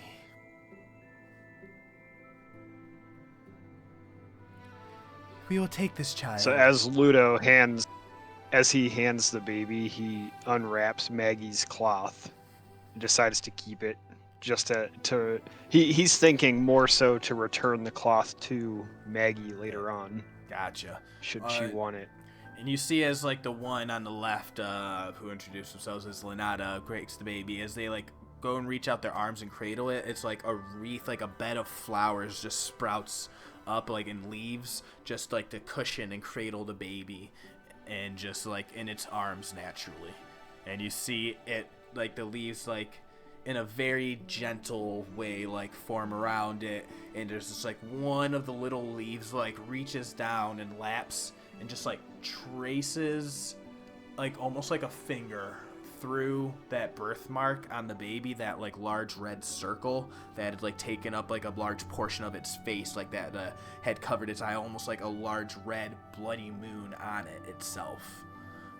And it just like traces a gentle leaved finger across that face, and it says, both of them speak together at once at this point. They say, "This baby will know ruin, strife, misfortune, prejudice, hate. They will also know triumph, the glory of struggle, and their fate may have more to come, depending on the path you all walk."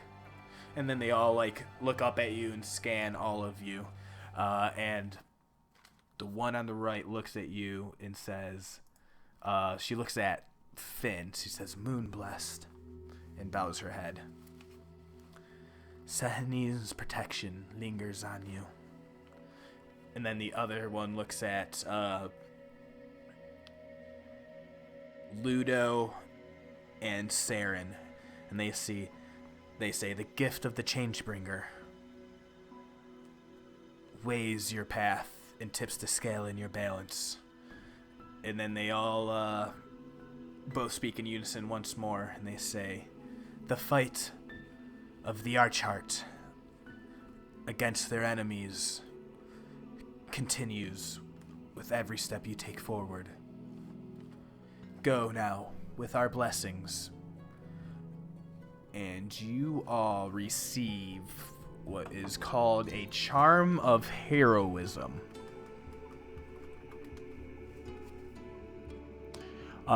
Basically, you are all, you can use this charm as a bonus action to expend its one charge, and it gives you the benefit of a potion of heroism. Or no, yeah, so you use it as an action, sorry. No. Yeah, use bonus action to get the effect of a potion of heroism. That makes sense? Makes sense to me, but I'm not there. And they say, and they give you these 4 like leaf-wrapped charms, one for each of you, including the Faded Gambler. And they nod their heads backwards towards the bonfire. "You all did a heroic deed, and you're on a path of much more struggle and strife. But it is through the actions that you take, not the namesake or glory of, that define your actions as heroic."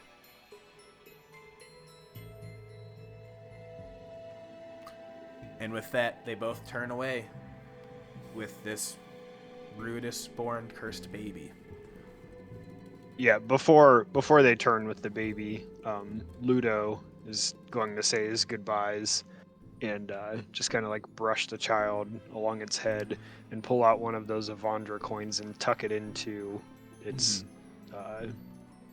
cloth that it's wrapped in. And thank them for the charms of heroism.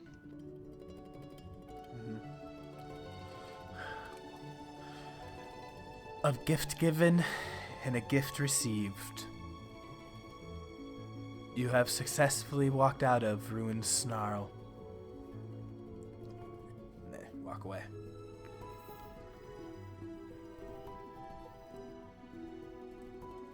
Oh no, so we got Arrow freezing up. Oh no. Alright, Saeryn, do you want to wrap up this thing at the fire real quick right now, or do you want to do it in the next session? I think we can do this like within like 15 minutes easy. Oh, perfect, yeah. No, easy enough. I was wasn't sure if you were also on the way out. No worries.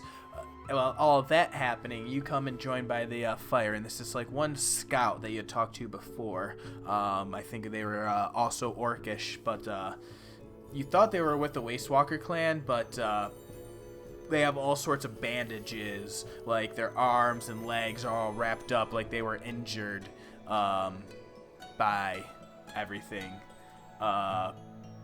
as the travels with them. So it either appears that they were left behind or they've stayed behind. Yeah, my friend, you look the worse for wear. Oh, you came back, did ya? What can I say? I've got the best kind of luck. Oh, I saw it happen. That I did. So, did you think about what I had talked to you about? You interested in a little coin? You said you had a job for me, and I don't see anyone else around here to interrupt what we're talking about or listen in. So why don't you move in real quickly and quietly and explain what the job is, and I'll tell you whether or not I'm into it. Alright, so he scoots himself over on the fire and leans over, gives you a little draw of his flask if you want it. Absolutely. I'm not from the Feywild, but I'm aware of it. Absolutely not going to drink that. Well, actually, does he drink it? Oh yeah, he takes a quick swig as well. Yeah, I drink it then, yeah. Awesome. Yeah, so it's just like a strong shine, just heavy liquor, burns the back of your throat. He lets out a little sputtering cough. He says, I feel like I should throw it on the fire and make it bigger. I've seen a few people spit fireballs before. And he gives you a nudge. He's like, so. And then he does it's like sewn in as like a little button thing like on the inside of his like a coat jacket, like a lapel, and it flashes and there's like a little sign of like the myriad. A button on that inside. And he says, I wasn't sure. I was watching for sleight of hand. I didn't see anything, but I feel like you might have a tendency towards these type of folks.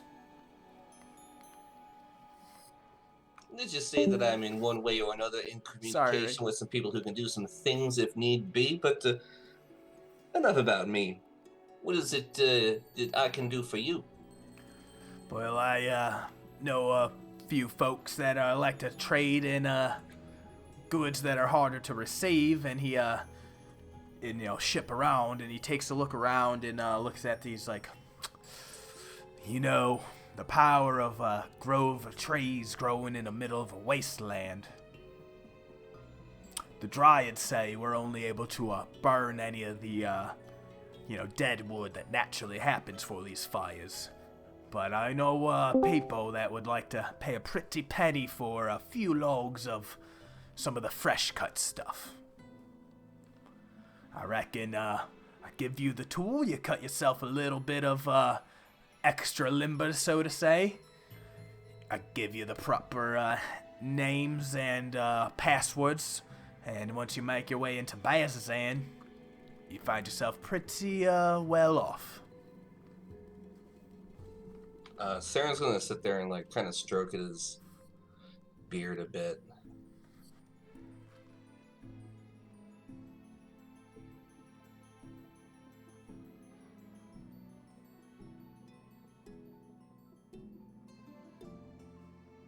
He says, How much of this lumber do you think I need to transport? I don't exactly have one of these caravans or a truck that I can use. You're the ones that came back in on that, the Moorbounder, was that a glowing magical Moorbounder? Yeah, but technically it's not mine, so... It's a little flashy, mate. That's gonna draw a little bit of attention, but those pack horses I noticed the auntie had to drive off some of the other scavengers, and he spits at the in the direction that the waste walkers left out, and Says, I think they were fixing to rob you blind and leave in the night, but they got waylaid.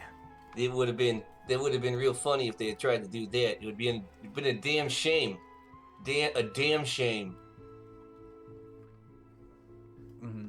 Saeryn is completely unconcerned with the idea of the Waste Walkers attempting to rob, and that comes across as very casually for him.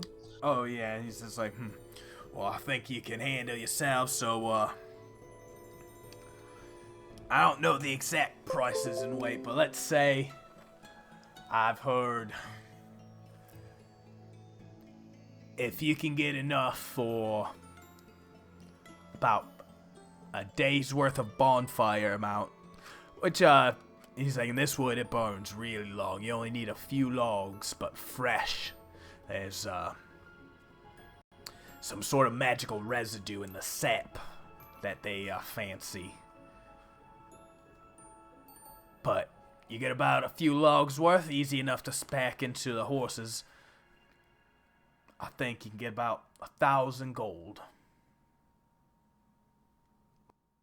With the right connections, like I said, I'll give you the passwords and the handshakes.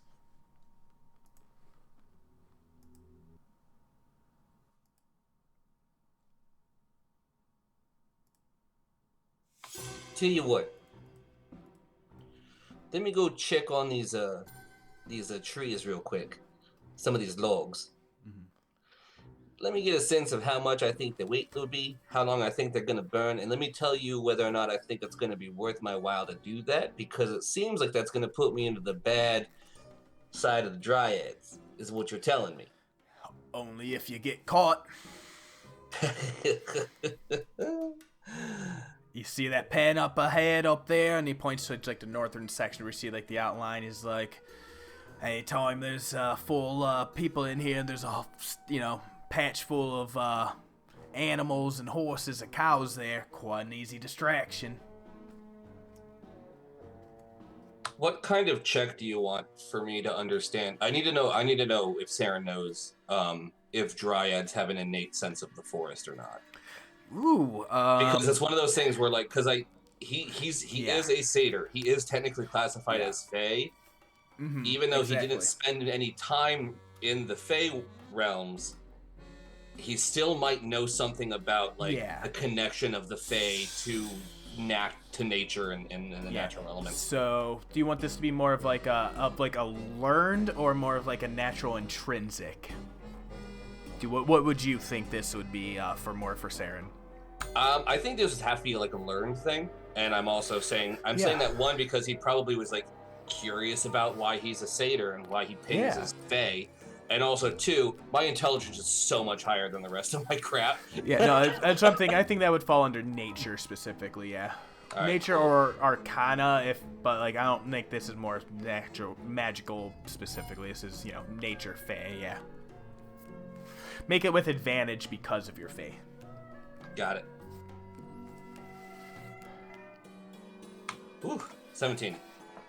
I mean, the most regular thing is I'm curious, if I start cutting down a tree, will they immediately know that I'm cutting down a tree? So, they do have a woodland magic. They're able to, their nature of, like, stories, Dryads, they can teleport from tree to another, luring interlopers away from their groves. Very charming, beguiling. There might be an innate connection. With the 17, you feel like if a tree that is under a Dryad's protection is harmed, they might have some sort of sense to it, unless there is a, for some reason, a thing that would override that sense, perhaps.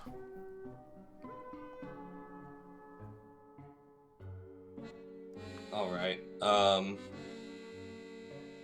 Would a dispel magic spell cast on a tree do something to knock out their senses? Make an Arcana check for that one. All right, I need to turn off the advantage on this one. 1 second. Yes.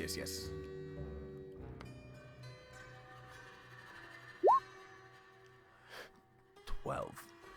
You think that would at least possibly be able to sever the connection enough that wouldn't be it would muddy things up, they wouldn't feel like an immediate severing or an attack or harm. You feel like that like a dispel magic actually would be a pretty you think tricksy way around that.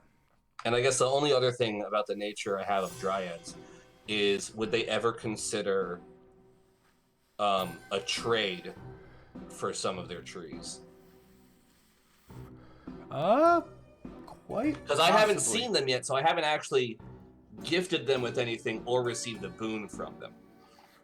Touche that, yeah.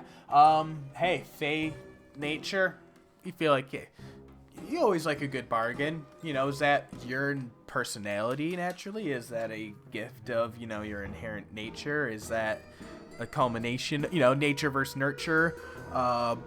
But I will say I don't know how many Fey you exactly have interacted with or come across. Probably not that many. I think, but from stories and the learnedness that you've had, like that you've studied, Fey's like bargains. I also know that I'd probably get screwed in a bargain. They also like laws and rules and tricks and traps. Okay, I think we might have to stop here because Saeryn's going to have to weigh this out. Yes. And I think, that is a perfect time. All of this. You guys have dropped the baby off. Saeryn has a tantalizing, tricksy offer. There was a bit of a confrontation with the other party, a split from what had otherwise been amicable travel thus far.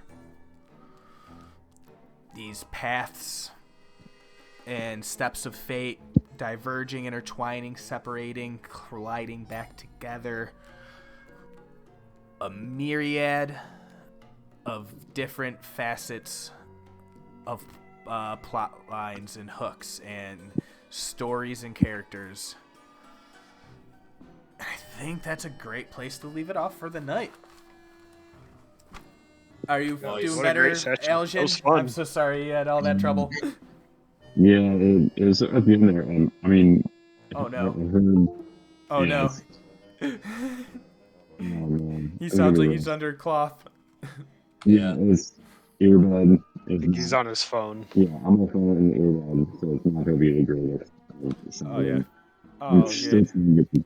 I'm still trying to get the computer reconnect because right now it is like. Yeah. Nah, that's understandable. I'm gonna do some computer work to see if I can get it to actually work out. So yeah. Oh, that's unfortunate. We can definitely. I'll get you a good, nice full recap of the stuff that you might have not been able to hear. This will all be posted to the YouTubes as well, probably in a couple days. Yeah, that's cool. Great fucking session, y'all.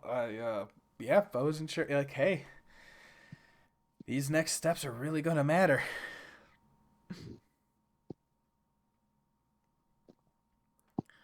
How's Yeah, I'm excited for the next one. Right, yeah, I will say I definitely want to hear these how people and players are reacting to everything, and then like exactly how you guys move forward. It's always weird getting into that immediate aftermath of things. That's like, I still got to go by point, you know? Yeah. There's no broad strokes on this. But I fucking love this party of people. This is a batshit party. Y'all are wild, though. Like I think this was a much needed characters touch base, episode. I am absolutely thinking about taking a level of rogue at this point. Because we don't have one. Yeah, there's a few things we don't have. Actually ever made poison in D&D yet. So hey, here we are doing first. Ooh, yeah, that's nice. Yeah. It's just like, all right, here's all these like little things that have been like helping just fleshing out every spot, like, yeah, this isn't just a wayside with like fucking static NPCs. Like y'all have like really made some like connections here so far. And just like it's been really, really cool to see how these things have been building.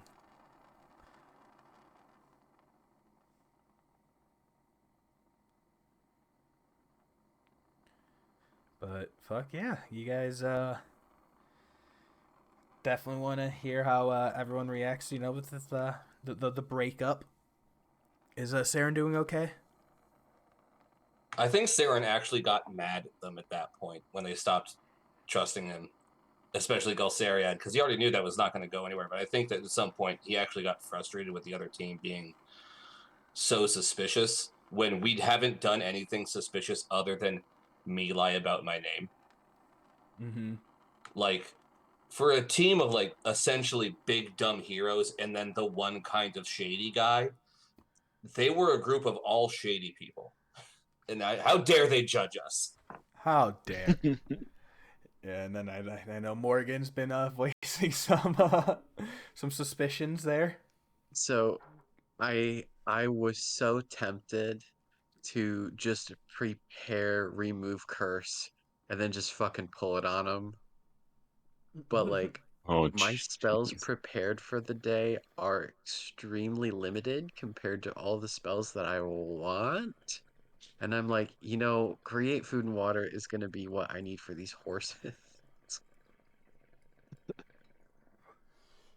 Right, it is because like I haven't been trying to set up like, hey, we're playing that tight resource, like keep track of stuff game, but it's like how things are working out. It's like this is like all, but like, yeah, we got to play to like roll to fucking feed the baby, so it doesn't wake up because the parents who abandoned it are still in camp, and that's an interaction that you kind of want to avoid. So yeah, I don't know. That's just like I don't know. I've been loving that. I will say this might have been in the game that I've had to do the most silent dice rolls, behind the screen here at home. Yikes. There's been a lot of rolls happening tonight. Also, I just remembered, I actually already have proficiency in Thieves' Tools, so I have no reason to dip into Rogue, so we're just going to keep going down School of Divination. There's a bunch of cool stuff that comes up real soon, actually.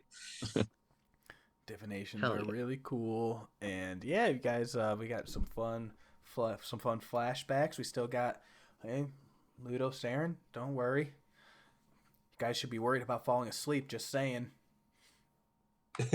What? Well, I'm pretty sure you guys have some spooky memories that you need to uncover. It's because we sleep for 8 hours. Friggin' jerk off elves and shit. Yeah, they can wake up to their horrors halfway through the night and reflect on them. You guys have breakfast to worry about. Well, thank you guys so much. I'm going to be. Yeah, I'm gonna finally. Yep. Yeah, Go to me bed. too. Night, y'all. Good Good night, night, guys. Good night. Thank Thanks, you Jeb. for See ya. 9th episode of fucking Call of the Netherdeep. We'll keep this rolling and figure out dates for the next one.